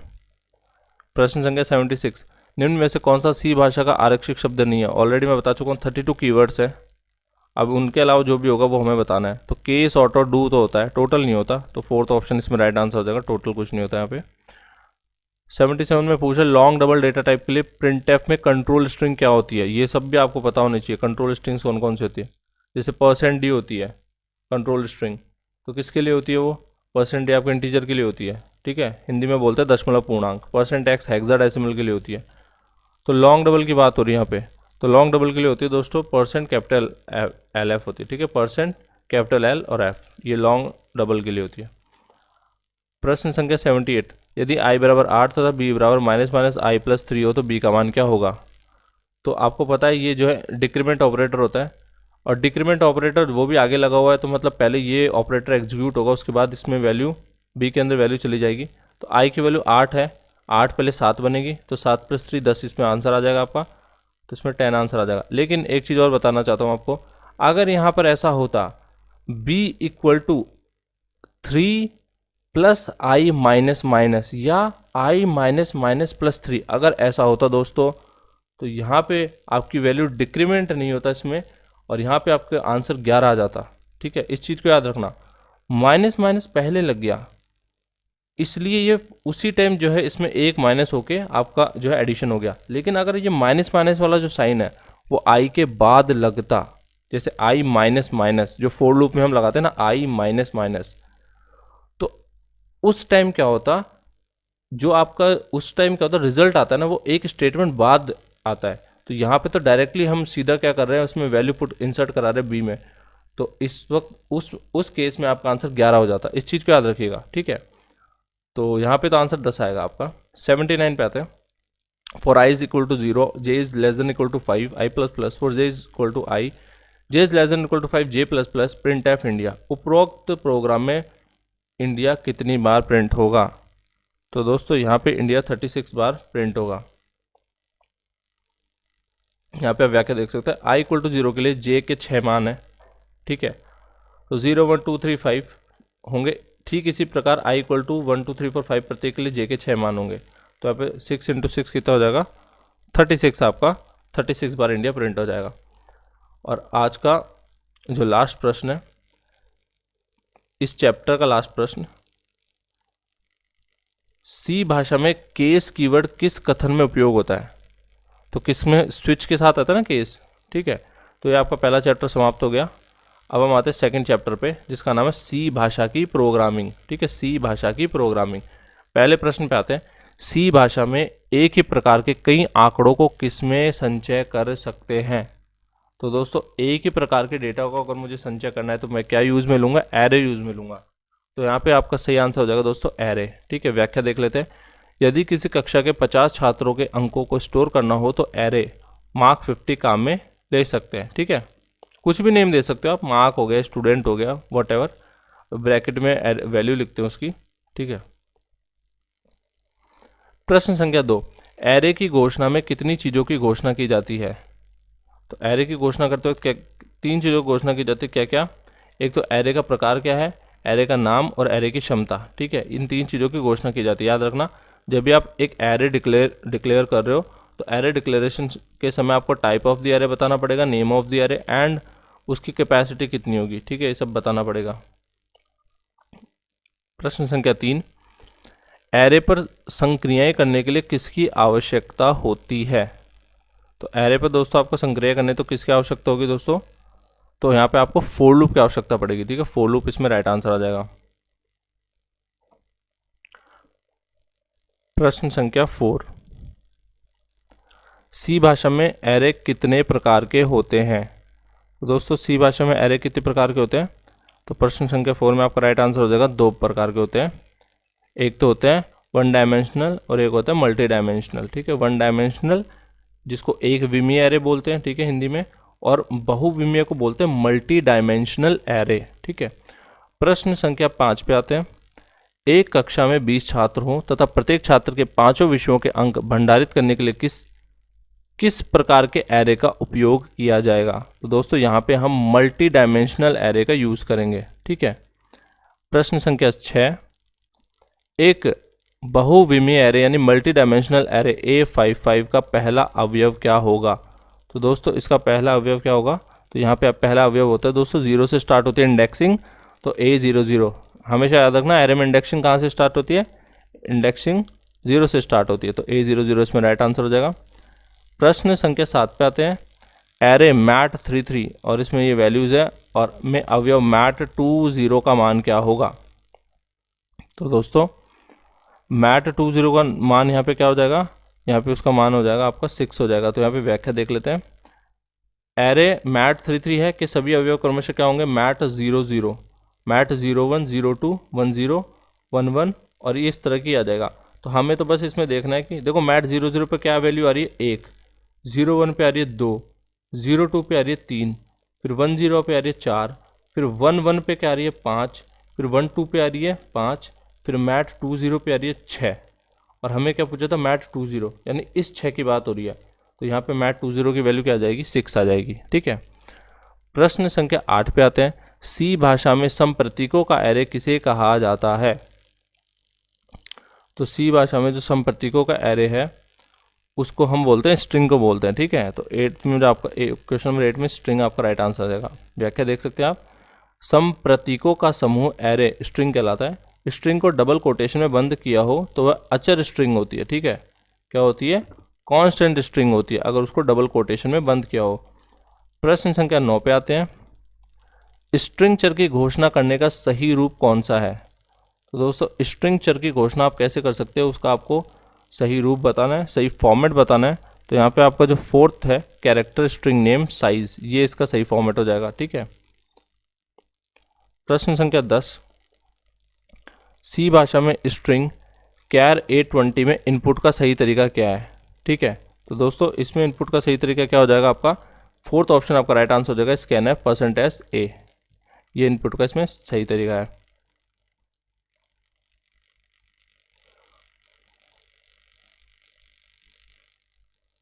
अब हम आते हैं प्रश्न संख्या 11 पे।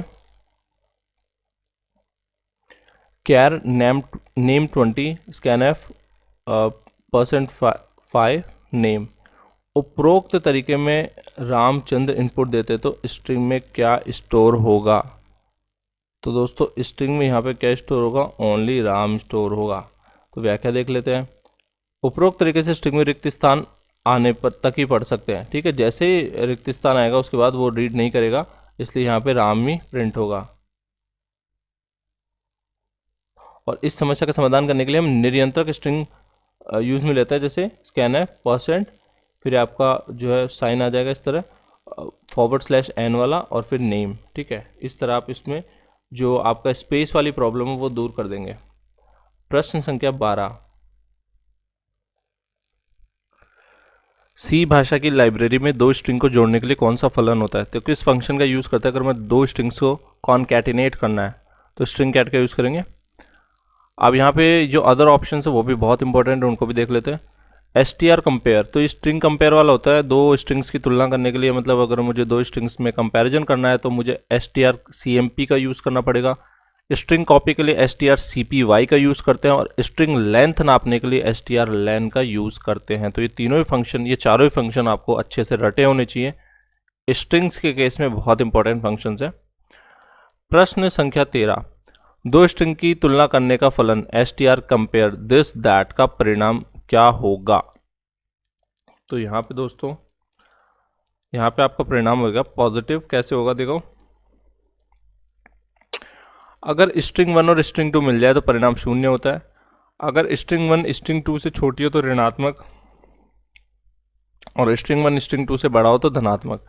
दिस तथा दैट में दोनों दो अक्षर समान है, परंतु तीसरा अक्षर, ठीक है, यानी ये जो आई है, ये आई जो आपको दिख रहा है, ये आई ये ए से बड़ा है। ठीक है, ये आई इस ए से बड़ा है, इसका मतलब ये वाली स्ट्रिंग है, इसकी वैल्यू ज़्यादा हो गई, तो ये पॉजिटिव, इसमें रिजल्ट आएगा धनात्मक। ठीक है, प्रश्न संख्या 14 स्ट्रिंग की लंबाई ज्ञात करने का फलन स्टरलैन राजस्थान का परिणाम क्या प्राप्त होगा।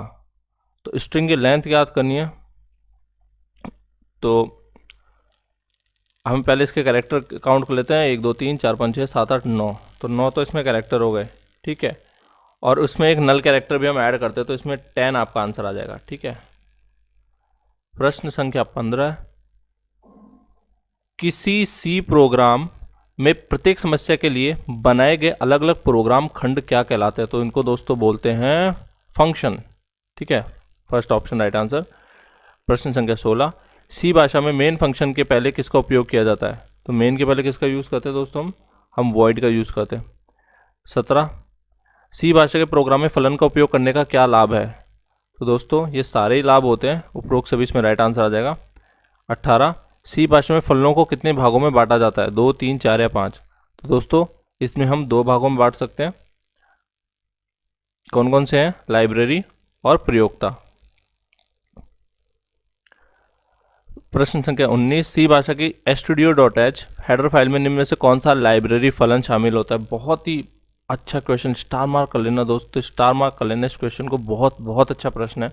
ऐसे प्रश्न कई बार पूछे गए हैं कि आपको हेडर फाइल का नाम दे देगा, conayo.h दे देगा, studio.h दे देगा, math.h दे देगा, और फिर पूछेगा बताओ इनमें कौन सा लाइब्रेरी फलन शामिल है।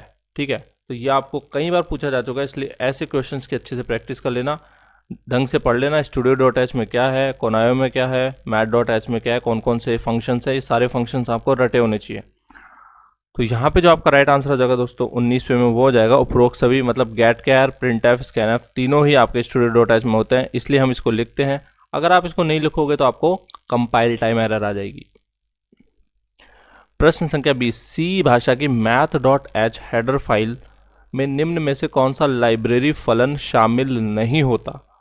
तो कौन सा शामिल नहीं होता दोस्तों? तो 20 में जो आपका राइट आंसर हो जाएगा इज अपर नहीं शामिल होता, बाकी स्क्वायर, पावर और ये एक्सपोनेंशियल, ठीक है, एसक्यूआरटी होता है स्क्वायर, पीओडब्ल्यू होता है पावर का, EXP का मतलब होता है एक्सपोनेंशियल, ठीक है, जैसे तो ये तीनों तो आपके शामिल होते हैं, इज अपर नहीं शामिल होता। इज अपर किस में होता है? सी टाइप डॉट एच में शामिल होता है। किस में शामिल होता है दोस्तों? C type dot H header file में शामिल होता है। अब ये देखो काफी अच्छे प्रश्न है, ऐसे प्रश्नों में बच्चे फंसते हैं, तो ये सब आपको अच्छे से रटे होने चाहिए कि मैट डॉट एच में कौन से फंक्शन आते हैं, किस में कौन से फंक्शन आते हैं, तो मेजर पढ़ लेना। जैसे सी टाइप वाला है, अब इसका भी आ गया यहाँ पे, तो इसको भी एक बार देख लेना। प्रश्न संख्या 21, यदि फलन में वापसी डेटा का प्रकार निश्चित नहीं किया जाए तो किस प्रकार का डेटा रिटर्न होता है? इंट, फ्लोट, कैरेक्टर या इनमें से कोई नहीं। तो दोस्तों इसमें सही आंसर आ जाएगा दोस्तों आपका इंट, आपका राइट आंसर आ जाएगा, ठीक है। अब हम चलते हैं नेक्स्ट क्वेश्चन पे, प्रश्न संख्या 22 पे चलते हैं। प्रयोक्ता परिभाषा फलन को कॉल करते समय दिए गए प्रचाल क्या कहलाते हैं? ठीक है,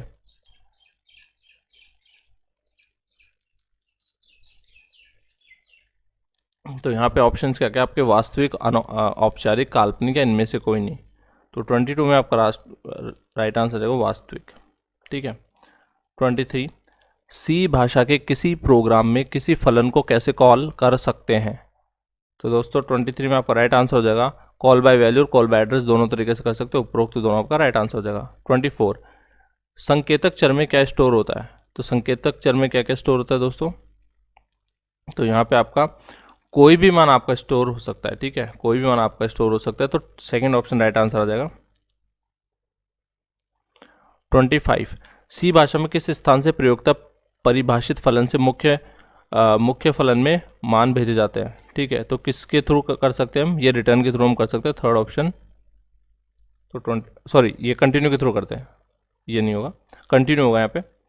रिटर्न से केवल एक बार में एक ही मान वापस करते हैं, कंटिन्यू के थ्रू हम बार बार कर सकते हैं, तो यहाँ पे सेकंड ऑप्शन राइट आंसर देगा 25 में कंटिन्यू। 26, किसी प्रोग्राम में एक ही नाम से ग्लोबल और लोकल दोनों जगह चर घोषित हों तो कौन सा चर उपयोग में आवेगा? तो दोस्तों यहाँ पे आपका लोकल चर उपयोग में आवेगा, सेकंड ऑप्शन। लोकल चर की प्रायिकता ग्लोबल चर से अधिक होती है, ठीक है, इस चीज को याद रखिए। प्रश्न संख्या 27 पे आते हैं। सी भाषा में संचित वर्ग स्टोरेज क्लास कितने प्रकार की होती है?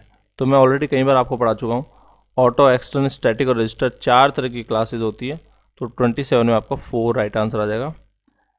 28 पे आते हैं, ऑटोमेटिक चर कहाँ घोषित किया जाता है? तो दोस्तों ऑटोमेटिक चर हम फंक्शन के अंदर घोषित करते हैं, ठीक है, इन दी फंक्शन करते हैं। 29 पे आते हैं, एक्सटर्नल चर को घोषित करने के लिए किस कीवर्ड का उपयोग किया जाता है? तो दोस्तों एक्सटर्नल चर को घोषित करने के लिए एक्सटर्न कीवर्ड का यूज करते हैं, ठीक है, एक्सटर्न का यूज करते हैं। प्रश्न संख्या 30, यदि स्टैटिक चर में मान का प्रारंभिकरण नहीं किया गया हो तो प्रथम कॉल पर इसका मान क्या होगा? तो दोस्तों यहाँ पे आपका 0 इसका राइट आंसर आ जाएगा। प्रश्न संख्या 31, रजिस्टर चर कहाँ स्टोर होते हैं? तो रजिस्टर चर दोस्तों कहाँ स्टोर होते हैं? रजिस्टर में होते हैं। 32 पे आते हैं, सी भाषा में किसी फलन द्वारा स्वयं को ही कॉल करना क्या कहलाता है? तो अगर कोई स्वयं को ही कॉल करे तो ये बहुत अच्छा प्रश्न, इसको रिकर्शन बोलते हैं, ठीक है, रिकर्शन बोलते हैं। प्रश्न संख्या 33, सी भाषा में किसी चर का एड्रेस किसमें भंडारित किया जाता है? तो दोस्तों किसी चर का एड्रेस आप किसमें भंडारित करते हो, मतलब किसमें स्टोर करते हो? पॉइंटर में स्टोर करते हो। प्रश्न संख्या 34, निम्न में से कौन सा संकेतक पॉइंटर का लाभ है? तो संकेतक आंकड़ों की सारणी को कुशलता से नियंत्रित करता है, सही है। दूसरा है संकेतक से मतलब पॉइंटर से फलन में बदलाव करने पर चरों में अपने आप बदलाव हो जाता है, बिल्कुल सही है। पॉइंटर से फलन के बाहर घोषित चर को पे एक्सेस कर सकते हैं, बिल्कुल सही है, इसमें उपरोक्त भी राइट आंसर आ जाएगा। 35 पे आता है, यदि किसी श्रेणी की दो लगातार संख्याओं के योग से अगली संख्या प्राप्त हो जाए तो उसको क्या बोलते हैं? तो दोस्तों ऐसी संख्याओं को हम बोलते हैं फिबोनाची सीरीज, और इसका प्रोग्राम भी बनाने को आता है ना, सी प्रोग्रामिंग लैंग्वेज में फिबोनाची सीरीज का बनाई है। तो इस तरह होती है, एक एक एक रेख जुड़ के क्या हो गई 2, अब 1 और 2 जुड़ के क्या हो गई 3, ठीक है, अब 3 और 2 जुड़ के 5 बन जाएंगे, फिर आपका 5 और 3 जुड़ के 8 बन जाएगा। तो दिख रहा है आपको, ये जो दो संख्याओं का योग है अगली संख्या बन जाता है। तो ये होती है फिबोनाची सीरीज। 36, सी भाषा में मेमोरी निर्धारण कितने प्रकार से किया जा सकता है? 2, 3, 4 या 5? तो मेमोरी निर्धारण दो प्रकार से होता है, स्थिर मेमोरी निर्धारण और गतिज मेमोरी निर्धारण। ठीक है, तो यहाँ पे 36 में क्या हो जाएगा, कौन सा ऑप्शन आपका राइट आंसर हो जाएगा दोस्तों? पहला ऑप्शन यानी 2। 37 पे आते हैं, सी भाषा में कौन सा मेमोरी निर्धारण प्रोग्राम निष्पादन से पहले ही निर्धारित किया जाता है? तो दोस्तों ये होता है स्थिर मेमोरी निर्धारण, यानी फर्स्ट ऑप्शन में राइट आंसर हो जाएगा। प्रश्न संख्या 38, सी भाषा में गतिज मेमोरी निर्धारण का फलन है? तो मैलॉक, रियलॉक, कैलॉक तीनों ही होते हैं, तो उपरोक्त सभी इसमें राइट आंसर आ जाएगा। 39, सी भाषा में विभिन्न प्रकार के अवयवों को एक साथ किससे रख सकते हैं? तो दोस्तों ये हम रख सकते हैं स्ट्रक्चर के थ्रू रख सकते हैं। 40 पे आते हैं, निम्न में से किसकी घोषणा के लिए प्रत्येक सदस्य की घोषणा की जाती है? तो यहाँ पे कौन सा राइट आंसर होगा दोस्तों? स्ट्रक्चर के लिए ऐसा किया जाता है। 41 पे आते हैं, सी भाषा में संरचना के सदस्यों को किस ऑपरेटर द्वारा एक्सेस किया जाता है? तो दोस्तों हम ये किससे एक्सेस कर सकते हैं? डॉट ऑपरेटर के थ्रू एक्सेस कर सकते हैं। 42, स्ट्रक्चर की घोषणा के लिए सी भाषा में कौन सा कीवर्ड काम में लिया जाता है? तो दोस्तों हम यहाँ पे काम में लेते हैं struct keyword. Okay, third option आपका राइट आंसर जाएगा। तो इस तरह हम इसकी जो है स्ट्रक्चर को जो है इस तरह बनाते हैं, स्ट्रक्ट, फिर employ, character name, int basic, character address, employ 1 2 3, ये इसका जो है फॉर्मेट होता है। प्रश्न संख्या 43, सी भाषा में स्ट्रक्ट एम्प्लॉय की साइज क्या है? तो दोस्तों यहाँ पे आपको साइज बतानी है। तो यहाँ पे टोटल साइज कितनी हो जाएगी? 42 हो जाएगी। कैसे? सबसे पहले आपको ऐड करना पड़ेगा कैरेक्टर कितने बाइट का होता है? कैरेक्टर कितने बाइट का होता है? कैरेक्टर होता है 1 बाइट का होता है। ठीक है, तो 15 की 15 ऐसे कैसे जुड़ जाएगी, और 25 भी ऐसे कैसे जुड़ जाएगी। लेकिन इंट 2 बाइट का होता है, तो 15 और 25 40, और इसमें 2 जोड़ दिया तो 42, मतलब 42 इसका राइट आंसर हो जाएगा। ठीक है, अब आ जाएगा क्वेश्चन नंबर 44, संरचना के सदस्य रूप में किसे घोषित कर सकते हैं? ठीक है, तो स्ट्रक्चर के जो है सदस्य के रूप में किसे घोषित कर सकते हैं? तो यहाँ पे आप चारों के कर सकते हो, मतलब तीनों कर सकते हो, इंट, कैर, एरे तीनों यूज कर सकते हो, तो उपरोक्त से भी राइट आंसर आ जाएगा। 45 पे आते हैं, फ्लोट P32 में कितने अवयव होंगे? तो टोटल 3 × 2 6 हो जाएंगे, तो इसमें 6 आंसर आ जाएगा। 46, निम्न में से कौन सा कथन सी भाषा के लिए असत्य है? तो यहाँ पे जो असत्य कथन पहचानना है आपको, तो ग्लोबल चर सारे प्रोग्राम में उपयोग किया जा सकता है, बिल्कुल सही है। दूसरा, ऑटो चर मेन फलन में घोषित किए जाते हैं, ये दोस्तों आपका गलत है। ठीक है, ये वाला ऑप्शन आपका गलत है। लोकल चर केवल उसी फलन में कार्य करते हैं, ये भी सही है। लोकल चर एक ही नाम से अलग अलग फलनों में घोषित किया जा सकता है, ये भी सही है आपका।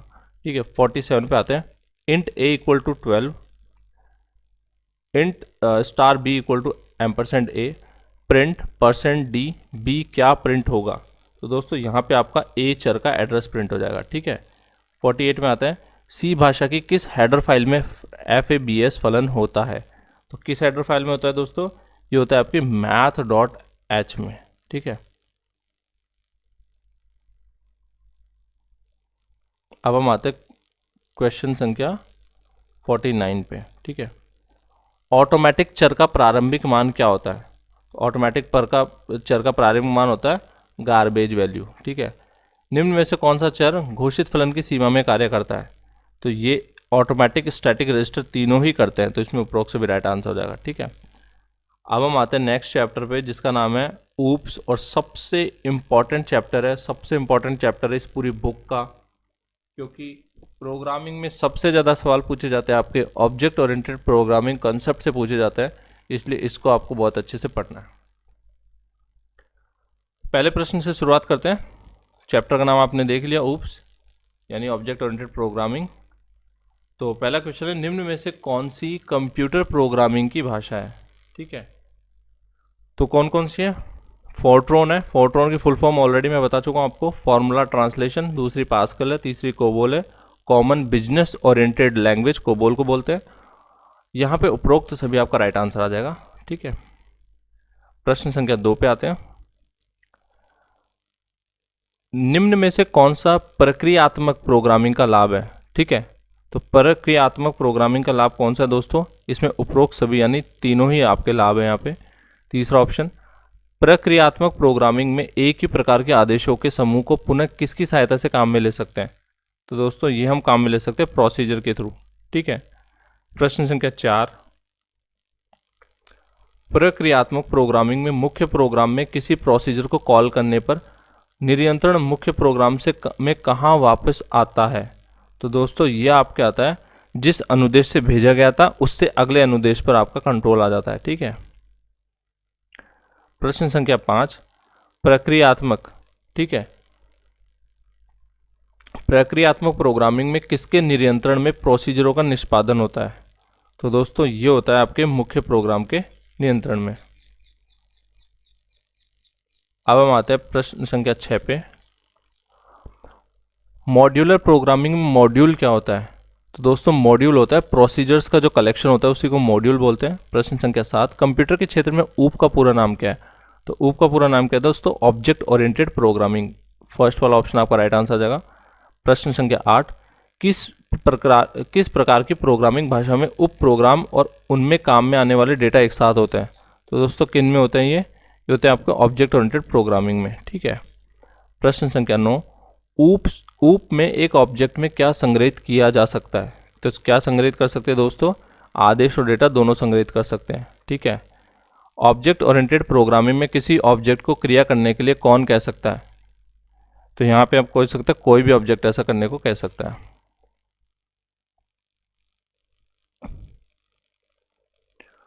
ऊप में प्रेषक ऑब्जेक्ट द्वारा भेजे गए संदेश के साथ जुड़े हुए कोड को क्या कहते हैं? तो इसको हम बोलते हैं मेथड बोलते हैं। ठीक है, मेथड इसको बोलते हैं। निम्न में से कौन सा ऊप में एक डेटा टाइप है? ऑब्जेक्ट, मेथड, फलन या क्लास। ठीक है, तो यहाँ पे आपका क्लास जो है एक डेटा टाइप है। निम्न में से कौन सी ऑब्जेक्ट ओरिएंटेड प्रोग्रामिंग भाषा की विशेषता है? तो दोस्तों यहाँ पे पुनः प्रयोज्यता, एब्स्ट्रैक्शन, एनकैप्सुलेशन तीनों यानी उपरोक्त सभी राइट आंसर आ जाएगा। 14, ऑब्जेक्ट ओरिएंटेड प्रोग्रामिंग में उपलब्ध समाधानों में बदलाव करते हुए नई समस्याओं के लिए समाधान निकलना क्या कहलाता है? तो दोस्तों इसको क्या बोलते हैं हम? पुनः प्रयोज्यता बोलते हैं। ठीक है,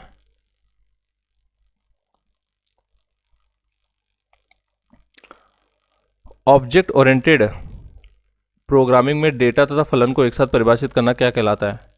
तो दोस्तों इसको क्या बोलते हैं?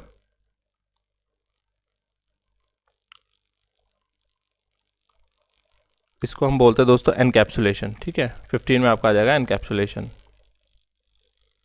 प्रश्न संख्या 16,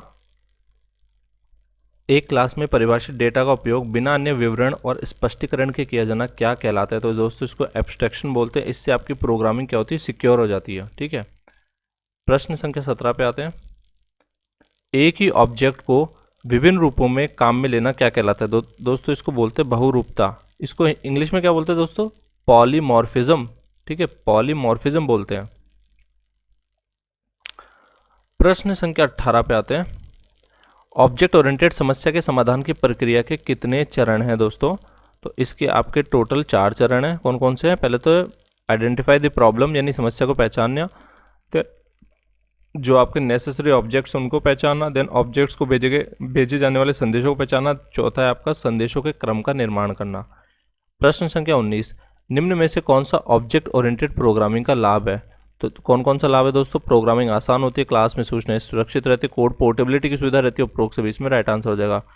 प्रश्न संख्या 20, निम्न में से कौन सी ऑब्जेक्ट ओरिएंटेड भाषा है? तो कौन सी ऑब्जेक्ट ओरिएंटेड भाषा कौन सी है दोस्तों इनमें से? तो 20 में आपका जो C++ है वो इसकी ऑब्जेक्ट ओरिएंटेड भाषा है, बाकी नहीं है। C++ के कैरेक्टर समूह में क्या सम्मिलित होता है?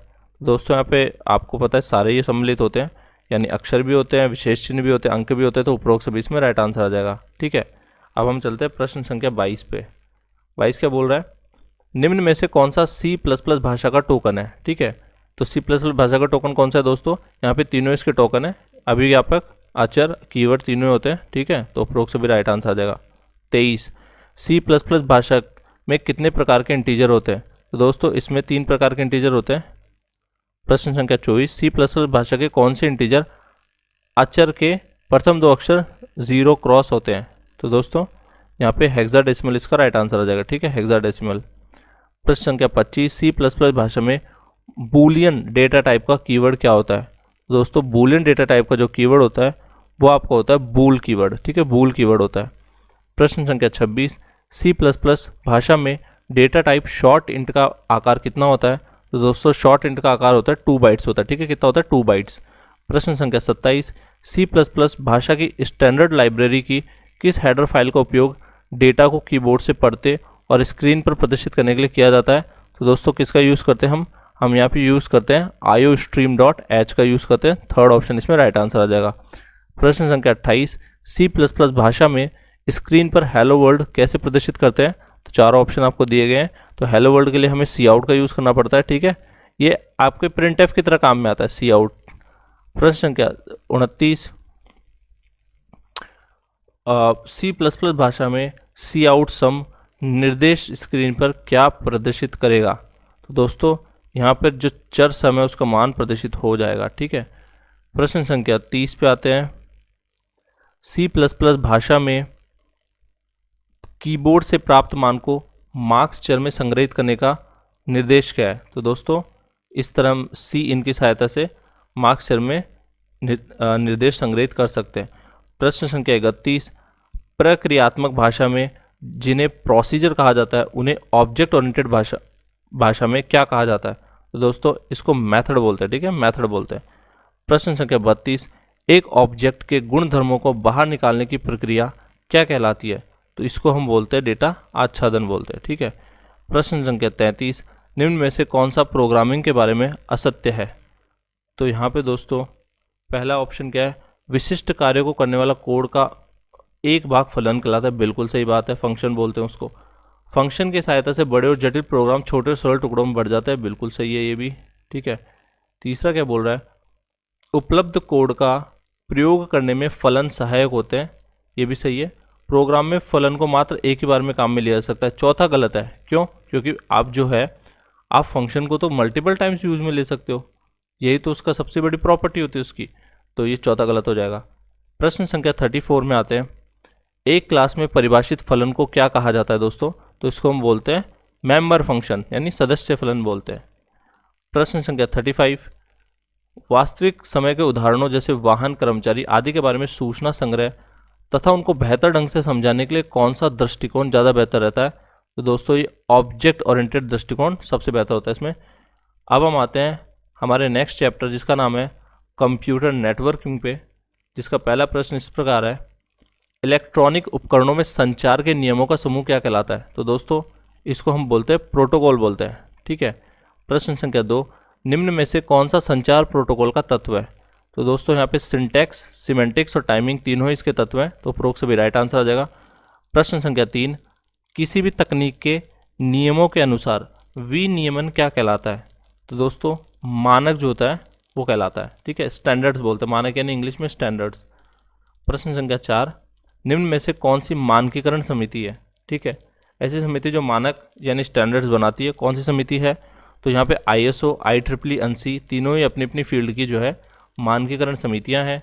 इनके फुल फॉर्म्स आपको पता होना चाहिए, ये जरूर याद कर लेना, कई बार एग्जाम में पूछ लेते हैं। तो ISO की फुल फॉर्म क्या होती है? International organisation for standardisation. ANSI की होती है अमेरिकन नेशनल स्टैंडर्ड्स इंटरफेस, ठीक है। IEEE की होती है institute of electrical and electronics engineers, and ITU की होती है इंटरनेशनल टेलीकम्युनिकेशन यूनियन, ठीक है। तो ये चारों आपको याद होनी चाहिए, बहुत इंपॉर्टेंट है। प्रश्न संख्या 5 पे आते हैं, कंप्यूटर नेटवर्क में डेटा कितने तरीकों से भेजा जा सकता है? तो दोस्तों कंप्यूटर नेटवर्क में डेटा हम दो तरीके से भेज सकते हैं, एक असिंक्रोनस तरीके से, दूसरा सिंक्रोनस तरीके से। प्रश्न संख्या 6 पे आते हैं, कंप्यूटर नेटवर्क में किस प्रकार के डेटा ट्रांसमिशन को स्टार्ट स्टॉप ट्रांसमिशन कहा जाता है? तो दोस्तों स्टार्ट स्टॉप ट्रांसमिशन किसको कहते हैं?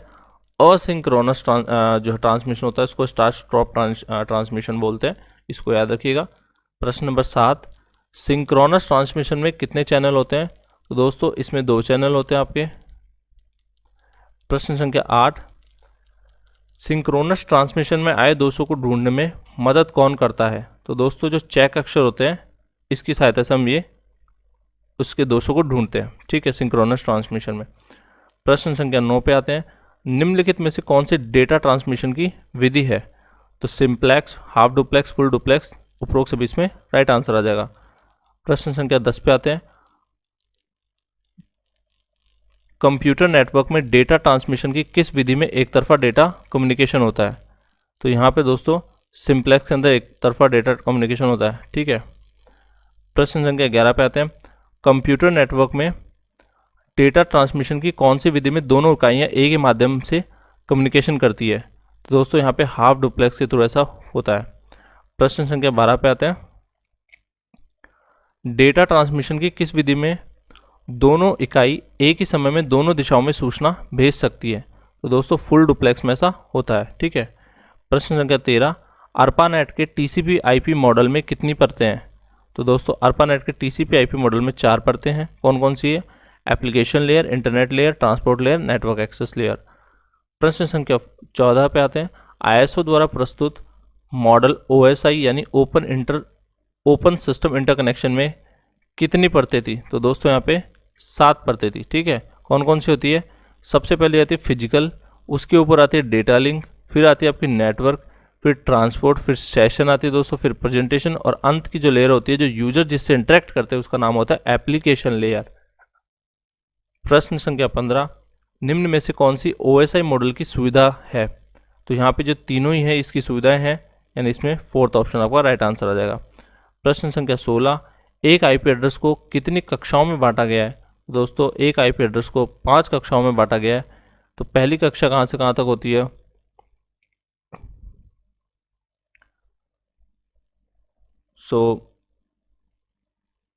ये 127, इसको 2 कर लेना, दिस इज 2, ओके, ये 2 है यहाँ पे।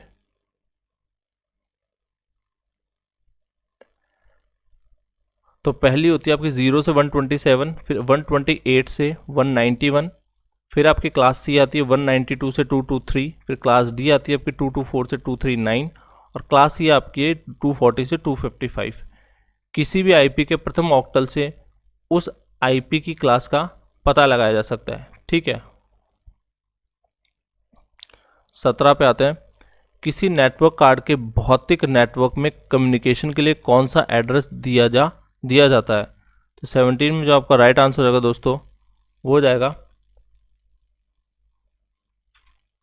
3rd ऑप्शन, यानी मैक एड्रेस इसमें राइट आंसर हो जाएगा, ठीक है। प्रश्न संख्या 18। मैक एड्रेस का जो आकार होता है, मैक एड्रेस का आकार क्या होता है बेसिकली? तो मैक एड्रेस का हमें साइज़ बताना है, तो यहाँ पे 48 बिट मैक एड्रेस की साइज़ होती है।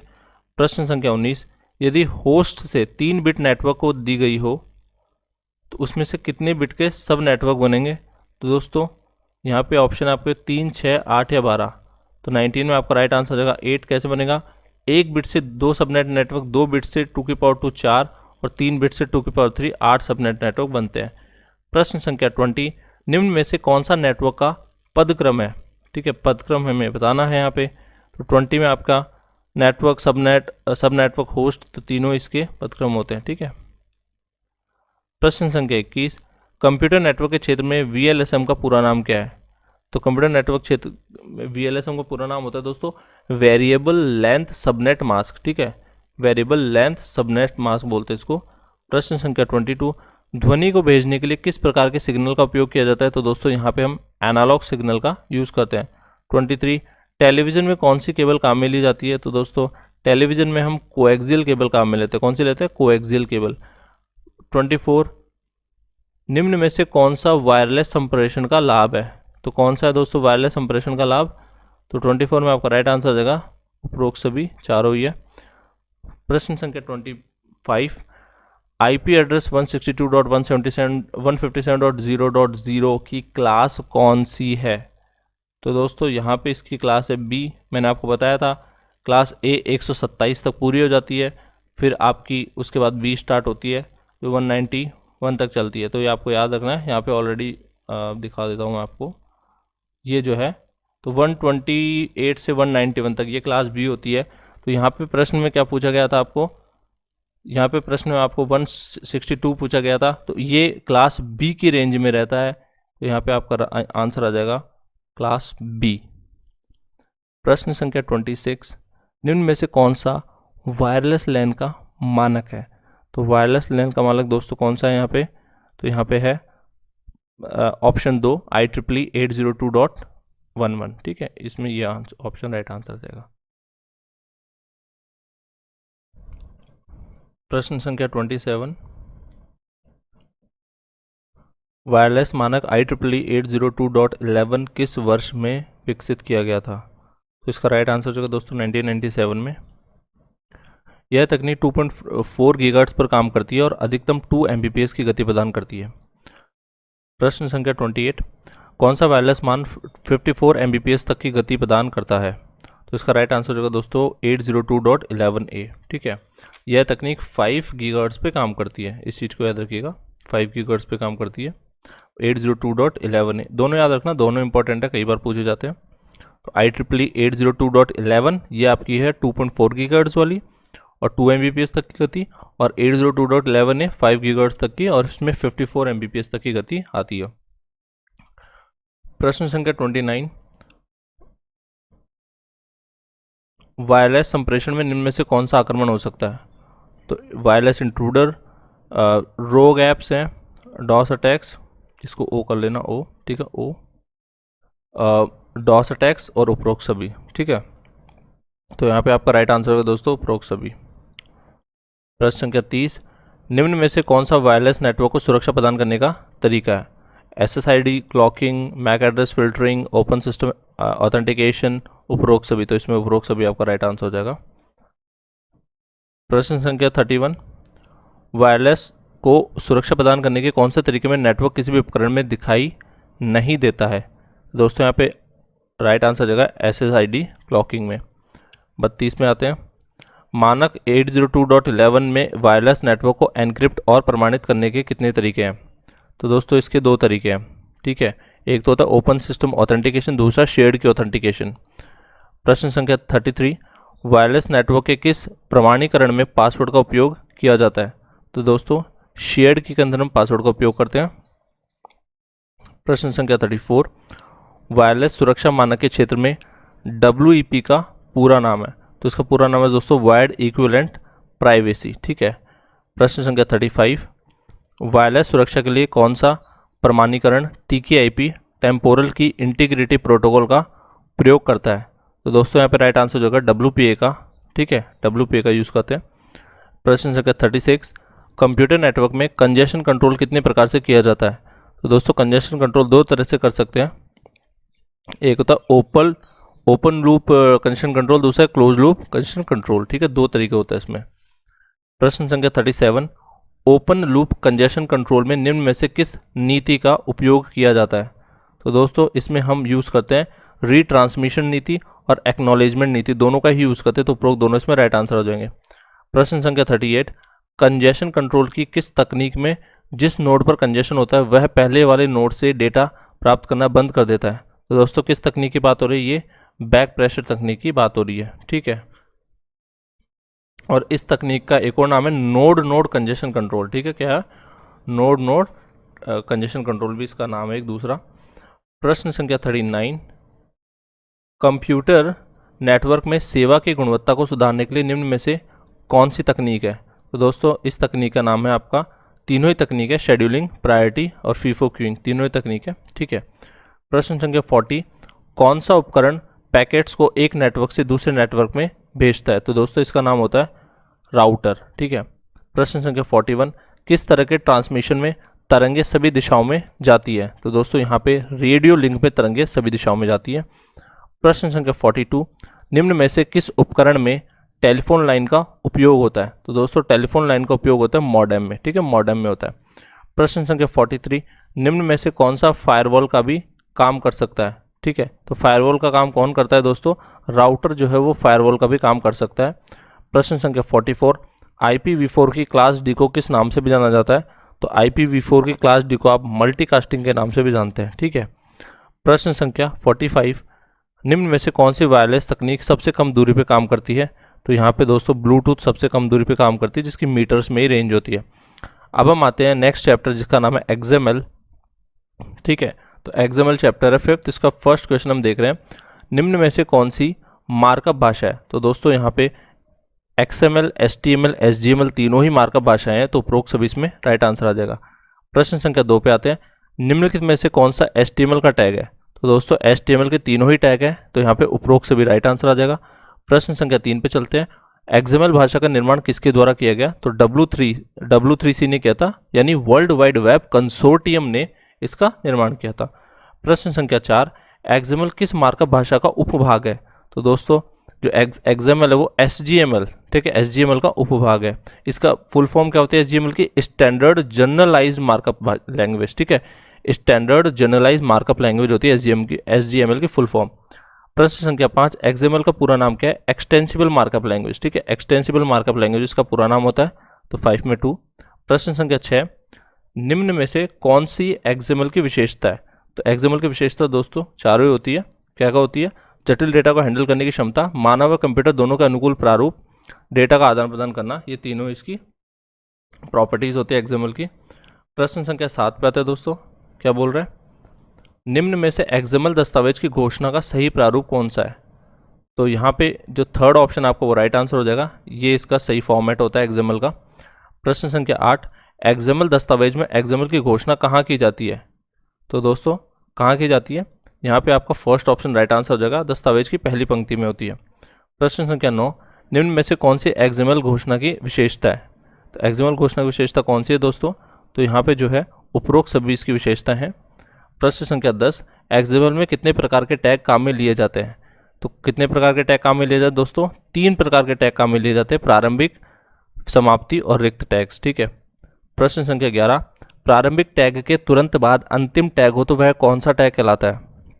तो दोस्तों उसको बोलते हैं हम ब्लैंक टैग बोलते हैं, यानी रिक्त टैग बोलते हैं। प्रश्न संख्या 12, XML tag student name equal Mahesh में महेश क्या है। तो दोस्तों यहाँ पे महेश क्या है, यहाँ पे महेश है, एट्रीब्यूट है, ठीक है, ये क्या है, एक एट्रीब्यूट है। प्रश्न संख्या 13, XML दस्तावेज में कमेंट लिखने का सही प्रारूप क्या है। तो दोस्तों यहाँ पे कमेंट लिखने का सही प्रारूप है 4th वाला ऑप्शन आपका सही आंसर हो जाएगा। प्रश्न संख्या 14 है, एक XML दस्तावेज की भंडारण इकाई को क्या कहा जाता है। तो दोस्तों इसकी भंडारण इकाई को हम एंटिटी बोलते हैं।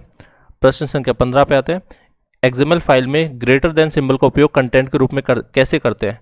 तो दोस्तों यहाँ पे एंड $GT के रूप में इसका यूज़ किया जाता है, ठीक है, और लेस देन के लिए $LT का यूज़ करते हैं। तो GT यानी ग्रेटर देन, LT यानी लेस देन, ठीक है। प्रश्न संख्या 16, XML में DTD का पूरा नाम क्या है। कई बार पूछा गया दोस्तों, अच्छे से याद रखना, DTD बहुत अच्छा प्रश्न है, डॉक्यूमेंट टाइप डेफिनेशन, ठीक है, फुल फॉर्म पूछ ली जाती है कई बार कि XML में DTD की फुल फॉर्म क्या है, तो यही पूछते हैं डॉक्यूमेंट टाइप डेफिनेशन, ठीक है। अब हम आते हैं प्रश्न संख्या 17 पे, XML DTD को कितने प्रकार से उपयोग में लिया जा सकता है। तो दोस्तों यहाँ पे इसको 2 प्रकार से उपयोग में लिया जा सकता है। अब आते हैं हम कौन से तरीके से, XML दस्तावेज के अंदर स्थापित करके, DTD को किसी दूसरे दस्तावेज में परिभाषित कर, उसका संदर्भ मूल XML दस्तावेज में देकर, ठीक है। प्रश्न संख्या 18, XML स्कीमा परिभाषा का उपयोग निम्न में से किस में किया जाता है। तो दोस्तों यहाँ पे उपरोक्त सभी इसका राइट आंसर देगा, आधारभूत संरचना में भी होता है, कंटेंट का वर्णन में भी होता है, और दस्तावेजों को मान्य करने में भी होता है, ठीक है। प्रश्न संख्या 19, XML दस्तावेज की संरचना को जानने एवं मान्य करने की प्रक्रिया क्या कहलाती है। तो दोस्तों इसको बोलते हैं मान्यीकरण, ठीक है, क्या बोलते हैं, मान्यीकरण।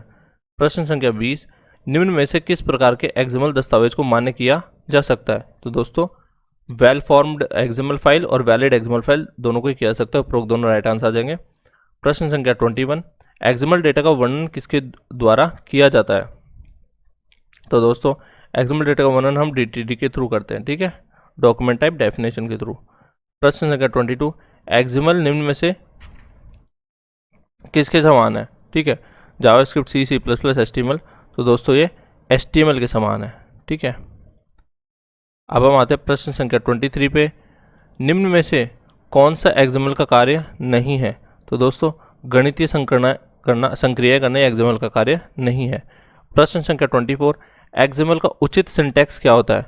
तो दोस्तों वेल फॉर्म्ड ही उसका उचित सिंटैक्स होता है। प्रश्न संख्या 25, एक ही नाम के तत्व और एट्रीब्यूट्स जिनकी परिभाषा अलग अलग हो उन्हें एक्सएमएल दस्तावेज में किसके द्वारा प्रदर्शित किया जाता है? तो दोस्तों ये नेम स्पेस के द्वारा प्रदर्शित करते हैं। अब हम आते हैं हमारे नेक्स्ट चैप्टर जिसका नाम है डेटाबेस मैनेजमेंट सिस्टम। ठीक है, डीबीएमएस पे आते हैं। तो पहला प्रश्न है हमारा, डीबीएमएस का पूरा नाम क्या है? तो डीबीएमएस का पूरा नाम दोस्तों क्या है? Database management system. तो यहाँ पे जो आपका थर्ड ऑप्शन है वो राइट आंसर हो जाएगा, डेटाबेस मैनेजमेंट सिस्टम। प्रश्न संख्या 2, निम्नलिखित में से कौन सा डीबीएमएस का उदाहरण है? तो डीबीएमएस का उदाहरण दोस्तों ये तीनों ही डीबीएमएस का उदाहरण है, यानी ओरेकल, माइएसक्यूएल और एसक्यूएल तीनों ही डेटाबेस का उदाहरण है। तो फोर्थ ऑप्शन राइट आंसर हो जाएगा। प्रश्न संख्या 3, डेटाबेस द्वारा मेमोरी में प्रबंधित जानकारी को छुपाते हुए उपयोगकर्ता को आवश्यकता अनुसार डेटा उपलब्ध कराना क्या कहलाता है? तो दोस्तों इसको हम बोलते हैं डेटाबेस एब्स्ट्रैक्शन बोलते हैं। ठीक है, डेटाबेस एब्स्ट्रैक्शन। प्रश्न संख्या 4, डेटाबेस मैनेजमेंट सिस्टम कितने स्तरीय आर्किटेक्चर को निरूपित करता है? तो दोस्तों 3 स्तरीय आर्किटेक्चर को निरूपित करता है। इंटरनल लेवल होता है, लॉजिकल लेवल और व्यू लेवल। ठीक है। प्रश्न संख्या 5, डेटाबेस आर्किटेक्चर का कौन सा स्तर डेटाबेस प्रबंधक का कार्य करता है? तो दोस्तों यहाँ पे आपका राइट आंसर हो जाएगा, वो हो जाएगा लॉजिकल लेवल। ठीक है। प्रश्न संख्या 6, डेटाबेस सिस्टम को क्रियाओं के अनुरूप कितने भागों में विभाजित किया गया है? तो दोस्तों छठे में आपका राइट आंसर हो जाएगा पहला 2। ठीक है।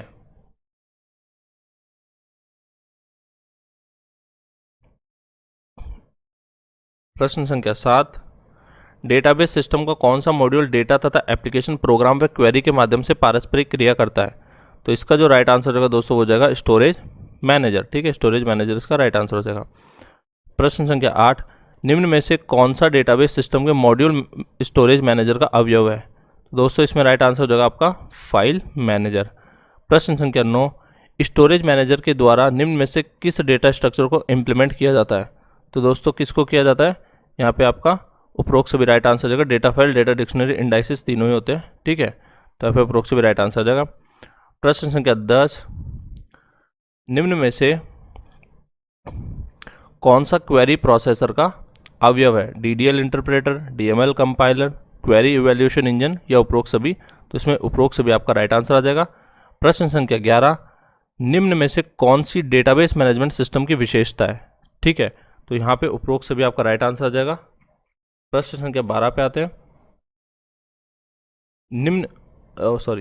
किस दशक में एडगर फ्रैंक कोडू ने संबंधपरक डेटाबेस यानी आरडीबीएमएस का सिद्धांत पेश किया था? बहुत ही अच्छा प्रश्न है दोस्तों। 1970 में आरडीबीएमएस का सिद्धांत दिया गया था, रट लेना, इसको पूछा गया कई बार। एक से अधिक एंटिटी के मध्य तार्किक संबंध क्या कहलाता है दोस्तों? तो इसको हम बोलते हैं रिलेशनशिप। ठीक है, रिलेशनशिप बोलते हैं इसको। प्रश्न संख्या 14 है, मैपिंग कार्डिनलिटीज के कितने प्रकार होते हैं? तो कार्डिनलिटीज होते हैं उसके आपके टोटल 4 प्रकार होते हैं। कौन कौन से होते हैं दोस्तों? 1 to 1, 1 to many, many to one और मैनी टू मैनी। प्रश्न संख्या 15, किस मैपिंग कार्डिनलिटीज में पहली एंटिटी का तत्व दूसरे एंटिटी के एक से अधिक तत्व से संबंधित हो सकता है? तो दोस्तों यहाँ 1 to many की बात हो रही है। ओके। प्रश्न संख्या 16, किस मैपिंग कार्डिनलिटीज में पहली एंटिटी का तत्व दूसरे एंटिटी के एक से अधिक तथा दूसरी एंटिटी का तत्व पहली एंटिटी के एक से अधिक तत्वों से संबंधित हो सकता है? तो यहाँ पे मैनी टू मैनी की बात हो रही है। ठीक है, और उसका डायग्राम आप देख सकते हैं, ये मैनी टू मैनी का डायग्राम है। प्रश्न संख्या 17, डेटाबेस मैनेजमेंट सिस्टम में निम्न में से कौन सी कुंजी होती है? तो डीबीएमएस में कौन कौन सी कुंजी होती है? सारी होती है, प्राथमिक भी होती है, फॉरेन भी होती है, संयोजन भी होती है और उपरोक्त सभी। तो इसमें फोर्थ ऑप्शन राइट आंसर आ जाएगा। ठीक है, 17 में फोर्थ। प्रश्न संख्या 18, कौन सी कुंजी किसी रिलेशनल टेबल के प्रत्येक रिकॉर्ड को विशिष्ट रूप से बताती है? तो वो प्राइमरी की होती है, यानी प्राथमिक कुंजी। ठीक है। प्रश्न संख्या 19, कौन सी कुंजी 2 टेबल्स के डेटा के मध्य संबंध उपलब्ध कराती है? तो किस कुंजी की बात करें दोस्तों? ये हम फॉरेन कुंजी की बात करें। ठीक है, फॉरेन कुंजी की। प्रश्न संख्या 20, बहुत सारे एट्रीब्यूट से मिलकर बनने वाली प्राथमिक कुंजी को क्या कहते हैं? तो दोस्तों इसको हम बोलते हैं संयोजन प्राथमिक कुंजी बोलते हैं। ठीक है, संयोजन प्राथमिक कुंजी। प्रश्न संख्या 21, डेटा में किसी तरह की भाषाओं का उपयोग, डेटाबेस में कितनी तरह की भाषाओं का उपयोग किया जाता है? तो दोस्तों यहाँ पे हम 2 तरह की भाषाओं का यूज करते हैं, डेटा डेफिनेशन लैंग्वेज तथा डेटा मैनिपुलेशन लैंग्वेज। ठीक है, डीडीएल और डीएमएल।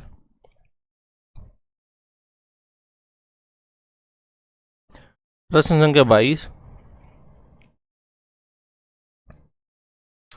एसक्यूएल में डेटा डेफिनेशन कथन कौन सा, डेटा डेफिनेशन कथन कौन सा है, ठीक है।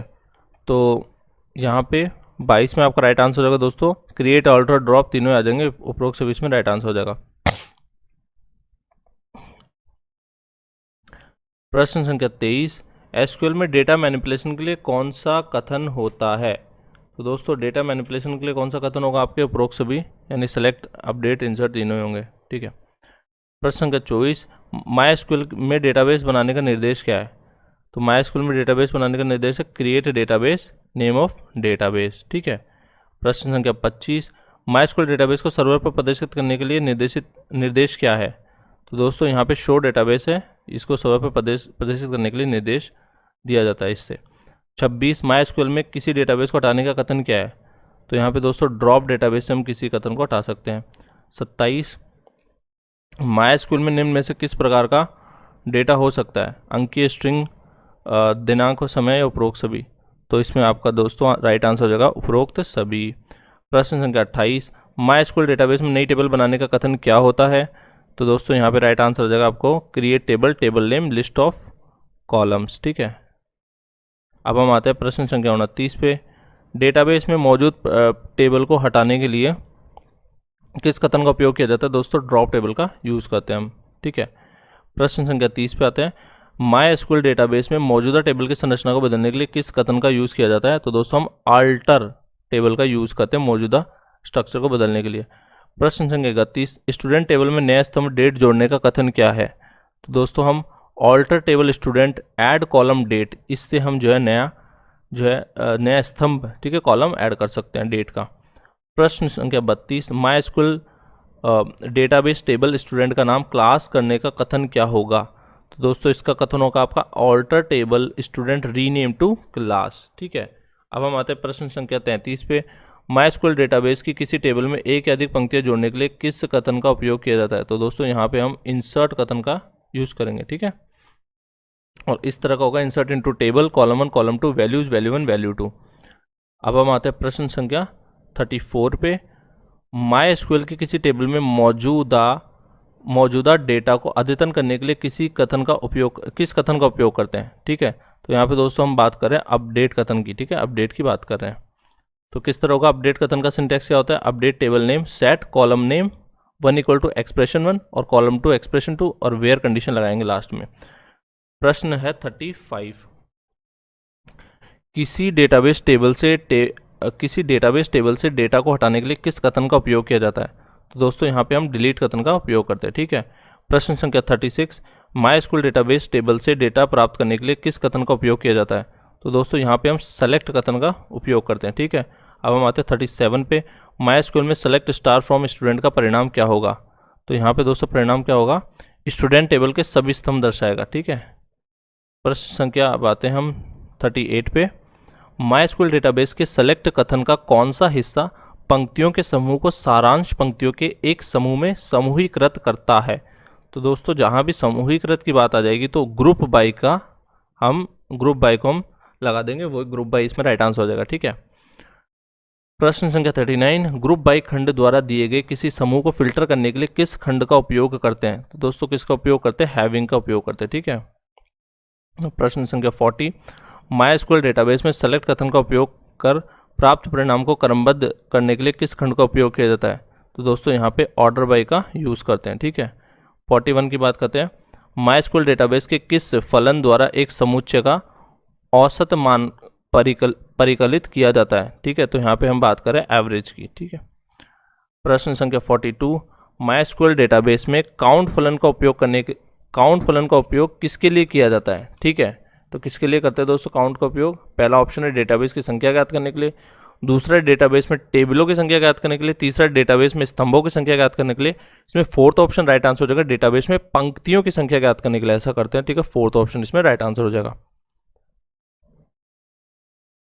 43, माई एसक्यूएल डेटाबेस में एक समुच्चय का योग करने के लिए किस फलन का उपयोग किया जाता है। तो दोस्तों यहाँ पे हम सम का यूज करते हैं, ठीक है। प्रश्न संख्या 44, माई एसक्यूएल डेटाबेस का फलन मिन क्या कार्य करता है। तो मिन क्या कार्य करता है दोस्तों, एक समुच्चय में से न्यूनतम मान ढूंढता है, ठीक है। फर्स्ट ऑप्शन इसमें राइट आंसर आ जाएगा। और 45 पे आते हैं, MySQL डेटाबेस में एक समुच्चय में सबसे बड़ा मान ढूंढने का फलन कौन सा है? तो सबसे बड़ा मान ढूंढने का फलन है दोस्तों मैक्स होता है, ठीक है, मैक्स सबसे बड़ा मान ढूंढने का फलन है। 46 बात है, MySQL डेटाबेस में 2 या 2 से अधिक स्ट्रिंग्स को जोड़ने के लिए किस फलन का उपयोग किया जाता है? तो दोस्तों हम किसका यूज़ करते हैं इसके लिए? कॉनकैट का यूज़ करते हैं, कॉनकैट WS का यूज़ करते हैं। उपरोक्त दोनों से मेरा राइट आंसर आ जाएगा, ठीक है। 47 पे आते हैं, MySQL में सेलेक्ट लेंथ रिया मेहता का परिणाम क्या प्राप्त होगा? तो इसमें क्या प्राप्त होगा दोस्तों? इसमें 10 आ जाएगा। लेंथ फलन से स्ट्रिंग में अक्षर तथा स्पेस अधिक संख्या प्राप्त कर सकते हैं, तो मतलब जो स्पेस है उसको भी काउंट कर लेंगे, तो रिया मेहता कितना है 9 है, और स्पेस को काउंट कर लेंगे तो 10 आ जाएगा। प्रश्न संख्या 48 पे आते हैं, MySQL डेटाबेस में इनपुट से अवांछित वर्ण को हटाने के लिए किस फलन का उपयोग किया जाता है? डिलीट, ड्रॉप, कैंसिल और ट्रिम, ठीक है। तो यहाँ पे जो आपका राइट आंसर हो जाएगा दोस्तों वो हो जाएगा आपका ट्रिम। प्रश्न संख्या 49, MySQL डेटाबेस में डेट फलन का सही प्रारूप कौन सा है? बहुत ही अच्छा प्रश्न है। तो यहाँ पे सही प्रारूप है YYYYMMDD, ठीक है, ये इसका सही प्रारूप है दोस्तों, फर्स्ट ऑप्शन। और 50वां प्रश्न है, MySQL में सेलेक्ट मंथ 2016, 02, 03 का परिणाम क्या प्राप्त होगा? तो यहाँ पे आपका जो है थर्ड ऑप्शन यानी सेकंड इसमें राइट आंसर आ जाएगा।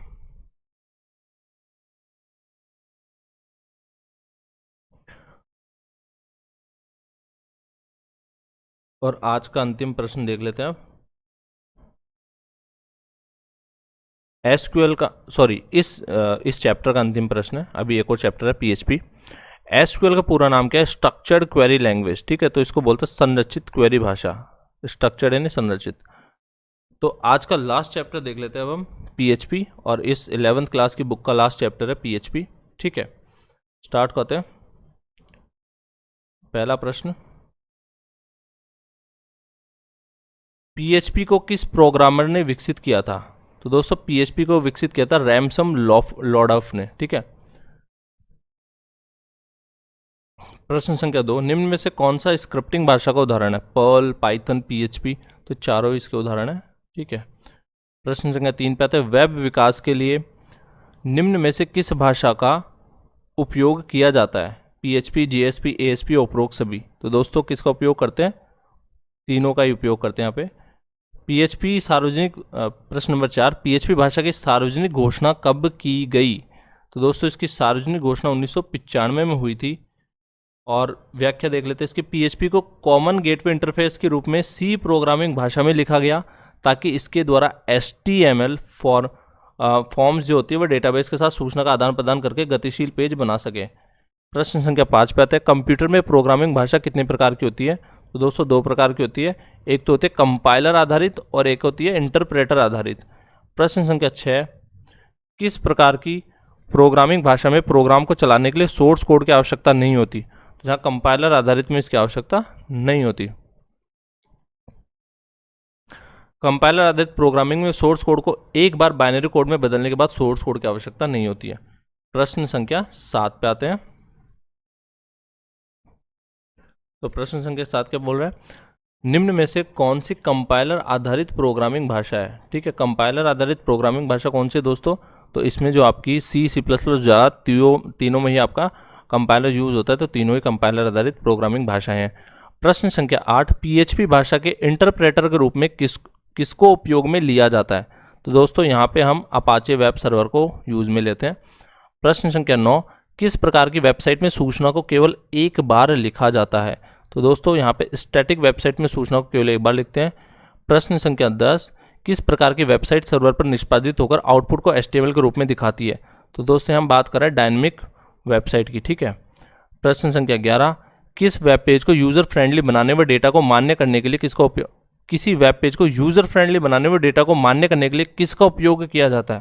तो दोस्तों यूजर फ्रेंडली बनाने के लिए हम जावास्क्रिप्ट का यूज करते हैं, ठीक है, जावास्क्रिप्ट का यूज करते हैं। प्रश्न संख्या 12, वेबसाइट के क्षेत्र में CSS का पूरा नाम क्या होता है? कास्केडिंग स्टाइल शीट होता है, ठीक है, तो फोर्थ आंसर आ जाएगा इसमें। प्रश्न संख्या 13, PHP को किसके साथ काम लेकर प्लेटफॉर्म स्वतंत्र डेस्कटॉप एप्लीकेशन बना सकते हैं? तो दोस्तों यहाँ पे हम बात कर रहे हैं ऑप्शन नंबर 1 की जीनोम टूलकिट की बात कर रहे हैं, ठीक है।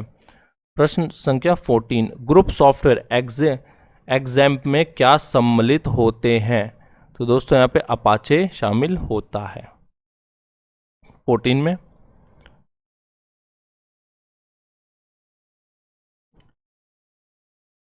प्रश्न संख्या 15 पे आते हैं। एग्जैम्प सॉफ्टवेयर में वेब रूट डायरेक्टरी का नाम है, तो क्या होता है दोस्तों? वेब रूट डायरेक्टरी का नाम htdocs होता है, ठीक है। प्रश्न संख्या 16, PHP स्क्रिप्ट में सभी कथनों व कोड को किसके मध्य लिखा जाता है? तो दोस्तों ये लिखा जाता है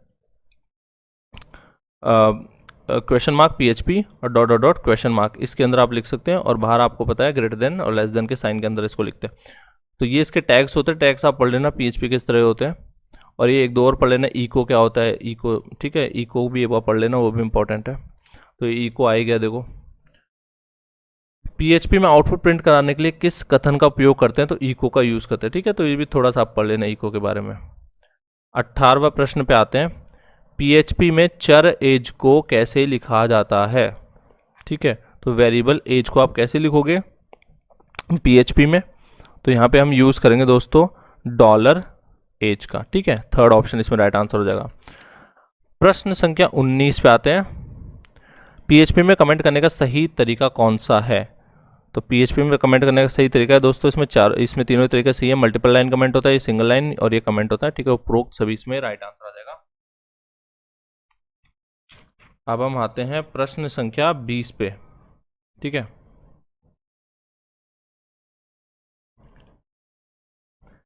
PHP भाषा में निम्न में से कौन सा लिटरल काम में ले सकते हैं? तो दोस्तों यहाँ पे इंटीजर, ठीक है, इंटीजर हो गया, हेक्साडेसिमल, ऑक्टल, तीनों ही काम में ले सकते हो। उपरोक्त सभी इसमें राइट आंसर आ जाएगा। प्रश्न संख्या 21, PHP में कितने प्रकार के डेटा टाइप्स होते हैं? तो कितने प्रकार के होते हैं दोस्तों? 1, 2, 3, 4 या 5? तो दोस्तों PHP में आपके 3 प्रकार के डेटा टाइप होते हैं, स्केलर, कंपाउंड और स्पेशल, ठीक है, ये रट लेना। प्रश्न संख्या 22, PHP में किस डेटा टाइप में केवल एक ही प्रकार का मान सुरक्षित रहता है? स्केलर, कंपाउंड, स्पेशल, या इनमें से कोई नहीं? तो दोस्तों यहाँ पे राइट आंसर हो जाएगा स्केलर डेटा टाइप, ठीक है। प्रश्न संख्या 23, PHP के किस डेटा टाइप में एरे व ऑब्जेक्ट्स को सम्मिलित किया गया है? तो दोस्तों यहाँ पे कंपाउंड डेटा टाइप में इन दोनों को सम्मिलित किया गया है। प्रश्न संख्या 24, PHP के किस डेटा टाइप में रिसोर्स टाइप व नल डेटा टाइप को सम्मिलित किया जाता है? तो दोस्तों यहाँ पे हम बात करें स्पेशल डेटा टाइप की, ठीक है, स्पेशल डेटा टाइप की बात हो रही है। प्रश्न संख्या 25, PHP में अचर को लिखने के लिए किस फलन का उपयोग किया जाता है? तो दोस्तों हम डिफाइन का यूज करते हैं कांस्टेंट को लिखने के लिए, ठीक है। प्रश्न संख्या 26, PHP में फलन को लिखने के लिए किस कीवर्ड का उपयोग किया जाता है? तो ठीक है, फंक्शन को लिखने के लिए किस कीवर्ड का यूज करते हैं PHP में दोस्तों? हम फंक्शन का यूज करते हैं। 27, PHP में किसी फलन मल्टीपल $x $y को कॉल करने का सही तरीका क्या है? ठीक है, तो दोस्तों यहाँ पे आप कॉल कैसे करोगे इसको? मल्टीपल 3, 4 इसकी थ्रू आप कॉल कर सकते हैं, ठीक है, ये आप इसका सही तरीका है। ओके, क्वेश्चन नंबर 28, PHP भाषा में कितने प्रकार के नियंत्रण कथन होते हैं? ठीक है, तो कितने प्रकार के नियंत्रण कथन होते हैं? 4 प्रकार के होते हैं दोस्तों। कौन कौन से होते हैं? सीक्वेंशियल होता है, कंडीशनल होता है, लूप होता है, जंपिंग होता है, ठीक है। प्रश्न संख्या 29, प्रोग्राम की किस स्थिति के आधार पर अगले कथन को छोड़कर किसी अन्य बिंदु के कथन को निष्पादन करना क्या कहलाता है? ठीक है, तो दोस्तों इसको क्या बोलते हैं? इसको हम बोलते हैं सशर्त कथन, ठीक है, जैसे इफ एल्स। प्रश्न संख्या 30, PHP प्रोग्राम में $a = 60, $a = 50 हो तो $a is greater than $b, eco $is greater than b का परिणाम क्या होगा? ठीक है, तो a 60 है और $a 50 है।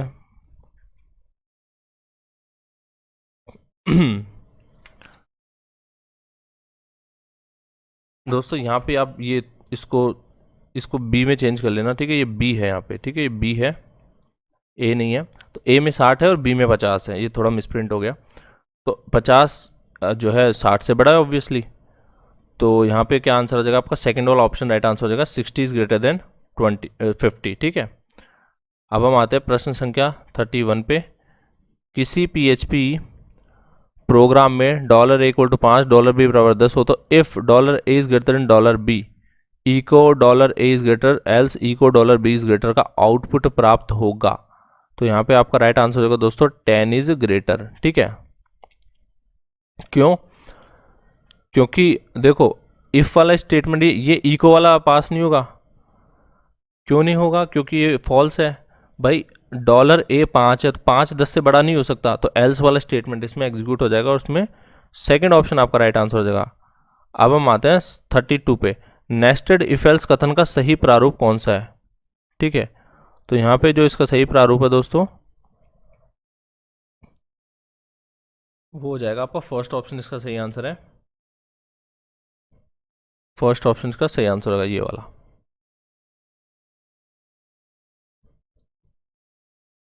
व्याख्या देख लेते हैं। जब एक इफ एल्स स्टेटमेंट में दूसरा इफ एल्स कथन हो तो उसे नेस्टेड इफ एल्स कहते हैं। ठीक है, हिंदी में इसको नीडित बोलते हैं, नीडित इफ एल्स। प्रश्न संख्या 33। पीएचपी में एक के बाद एक शर्त को जांचने के लिए किस नियंत्रण कथन का उपयोग करते हैं? तो दोस्तों यहाँ पे एल्सिफ, ठीक है, एल्सिफ का लूप का यूज करते हैं हम। 34 पे आता है, निम्न में से कौन सा पीएचपी में अनकंडीशनल स्टेटमेंट है? तो अनकंडीशनल स्टेटमेंट होता है दोस्तों स्विच केस स्टेटमेंट अनकंडीशनल है। 35 में आते हैं, पीएचपी लूप के कितने भाग होते हैं? तो यहाँ पे दोस्तों 3 भाग होते हैं, इनिशियलाइजेशन, कंडीशन और इंक्रीमेंट या डिक्रीमेंट। 36 पे आते हैं ये कोड दे रखा है एक PHP फॉर $i=1।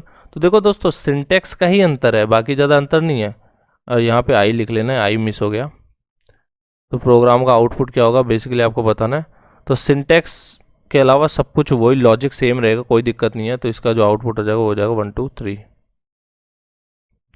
इको कथन में न्यू लाइन कैरेक्टर होने के कारण प्रत्येक परिणाम नई पंक्ति में होगा। तो ये जो है ना ये न्यू लाइन को शो करता है। ठीक है, और ये आपको पता है, ये आप सी में भी पढ़ते हो, C++ में भी यही पढ़ते हो, बस सिंटेक्स ही अंतर हुआ है, बाकी कोई चेंज नहीं है। तो इसका आंसर ये हो जाएगा। 37 पे आता है दोस्तों, एक कोड दे रखा है PHP $i=1 while $i<5 eco $i++। तो इसका भाई प्रोग्राम का आउटपुट बताना है हमें 37 में। तो दोस्तों 37 में क्या आउटपुट हो जाएगा? इसमें जो आपका 1 2 3 4 5 प्रिंट हो जाएगा। क्यों? देखो यहाँ पे i=1 है तो 1 से 5 तक चलेगा, क्योंकि इक्वल दे रखा है ना, तो 5 बार प्रिंट हो जाएगा। तो पहला ऑप्शन इसमें राइट आंसर हो जाएगा। 38 में आता है, PHP में काम आने वाले किस लूप में शर्त अंत में लिखी जाती है? तो किस लूप की बात कर रहे हैं दोस्तों? डू वाइल में शर्त अंत में लिखते हैं हम। ये सब जगह सेम होता है। ये PHP की बात कर लो, C++, लूप हमेशा उसी तरीके से काम करेगा। लैंग्वेज कोई भी हो, लूप को कोई फर्क नहीं पड़ता। ठीक है, अब हम आते हैं प्रश्न संख्या 39 में। PHP में एरे को कितने प्रकार से बनाया जा सकता है? तो दोस्तों PHP में एरे को हम 2 प्रकार से बना सकते हैं। ठीक है, 2 टाइप। कौन कौन से हैं? स्क्वायर ब्रैकेट पेयर है और एरे कंस्ट्रक्टर के थ्रू। 40 पे आता है, PHP में नेम एरे राम व श्याम को कैसे संग्रहित करते हैं? तो दोस्तों कैसे कर सकते हैं हम? एक तो $नेम राम श्याम, इस तरीके से भी, ये दोनों ही सही है बेसिकली ऑप्शन। ठीक है, 40 में तो थर्ड आ जाएगा। 41 में देखते हैं, निम्न में से कौन सा एसोसिएटिव एरे का उदाहरण है? एसोसिएटिव एरे का उदाहरण कौन सा है? $गेट ग्लोबल एरे और $पोस्ट ग्लोबल एरे, दोनों ही है मतलब। ठीक है, अब हम आते हैं क्वेश्चन नंबर 42 पे। निम्न में से कौन सा PHP भाषा का ऑपरेटर है?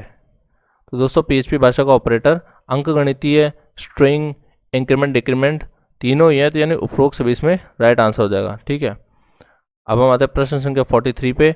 PHP में a की घात b को किस ऑपरेटर से लिखा जाता है? तो दोस्तों ये हम लिख सकते हैं, फर्स्ट वाला ऑप्शन आपका राइट आंसर हो जाएगा। ठीक है, अंकगणितीय ऑपरेटर के थ्रू ऐसा हम कर सकते हैं। क्वेश्चन नंबर 44, ये एक आपको दे रखा है code PHP $a hello $b $a world echo $b। उपरोक्त PHP प्रोग्राम का आउटपुट क्या होगा दोस्तों? तो यहाँ पे आपका आउटपुट हो जाएगा हेलो और वर्ल्ड, यहाँ पे जुड़ जाएंगे और आउटपुट आपका 4 वाला ऑप्शन है, राइट आंसर आ जाएगा। ठीक है, और जो सिंगल डॉट होता है वो स्ट्रिंग ऑपरेटर होता है। यहाँ पे डॉट लगेगा दोस्तों, ये डॉलर के बाद है ना, $a के बाद एक डॉट भी लगेगा। इस चीज़ का याद रखिएगा, ये मिस कर दिया इन्होंने। ओके, 45 पे आते हैं। PHP में $a $b का अर्थ क्या होता है? ठीक है, तो इसका होता है $a $b after type juggling. ये थर्ड वाला इसका है राइट, ये इसका राइट ऑप्शन हो जाएगा। ठीक है, 46 पे आते हैं, PHP में लॉजिकल ऑपरेटर कितने प्रकार के होते हैं? तो दोस्तों PHP में लॉजिकल ऑपरेटर कितने प्रकार के होते हैं बताना है आपको। तो यहाँ पे आपको है तो 4 प्रकार के होते हैं। कौन कौन से होते हैं? एंड और एक्सोर और ये होते हैं, एंड होते हैं, ठीक है। 47 पे आते हैं। PHP में $A = $B प्लस $C किस ऑपरेटर का उदाहरण है दोस्तों? तो ये आपके किसका उदाहरण है? ये आपका उदाहरण है असाइनमेंट ऑपरेटर का उदाहरण है, ठीक है, असाइनमेंट ऑपरेटर का उदाहरण है। 48 पे आते हैं। किस सॉफ्टवेयर के द्वारा MySQL को ग्राफिकल यूजर इंटरफेस के रूप में एक्सेस कर सकते हैं? तो PHP MyAdmin के द्वारा हम ऐसा कर सकते हैं। 49 पे आते हैं। डेटाबेस टेबल में स्तंभ को सार्वभौमिक बनाने के लिए किसका उपयोग कर सकते हैं? तो दोस्तों इसके लिए हम प्राइमरी की, यूनिक की, फॉरेन की, तीनों का यूज़ लेते हैं। उपरोक्त से भी राइट आंसर आ जाएगा। 50 पे आता है। PHP पेज को MySQL से जोड़ने का फलन क्या है? तो दोस्तों ये है आपका MySQL कनेक्ट, ठीक है, पहला ऑप्शन राइट आंसर आ जाएगा। 51 पे आते हैं। किसी PHP पेज में दूसरी PHP फाइल को किस फलन से जोड़ सकते हैं? तो हम इंक्लूड फंक्शन से जोड़ सकते हैं। अब हम आते हैं प्रश्न संख्या 52 पे। टेबल का कौन सा फील्ड हमेशा ऑटो इंक्रीमेंट होता है? तो दोस्तों ये पहला फील्ड होता है, हमेशा ऑटो इंक्रीमेंट होता है। 53 पे आता है। किसी डेटाबेस के कई रिकॉर्ड में से विशेष प्रकार के डेटा को ढूंढकर कौन लाता है? दोस्तों कौन लाता है ये? तो यहाँ पे हम बात कर रहे हैं इंडेक्स गुणधर्म की बात कर रहे हैं, ठीक है, इंडेक्स प्रॉपर्टी की बात कर रहे हैं। 54 PHP में चर को कैसे आरंभ किया जाता है? तो PHP में चर को हम डॉलर के द्वारा आरंभ करते हैं। 55 अपाचे वेब सर्वर के लिए कौन सा पोर्ट काम में लिया जाता है? तो अपाचे वेब सर्वर के लिए दोस्तों हम 80 नंबर पोर्ट काम में लेते हैं। अपाचे वेब सर्वर का डिफ़ॉल्ट पोर्ट 80 व 443 भी होता है दोस्तों, ठीक है। 56 MySQL के लिए कौन सा पोर्ट डिफ़ॉल्ट में काम में लिया जाता है? तो 3306 इसका डिफ़ॉल्ट पोर्ट होता है। रट लेना, इसको अच्छे से रट लेना। MySQL का डिफ़ॉल्ट पोर्ट पूछा जा सकता है, बहुत इंपॉर्टेंट क्वेश्चन है ये। 57 निम्न में से कौन सा कथन एक समान डेटा टाइप के समूह के लिए काम में आता है? तो किसकी बात कर रहे हैं दोस्तों? हम एरे की बात कर रहे हैं। तो ये आपके कक्षा 11th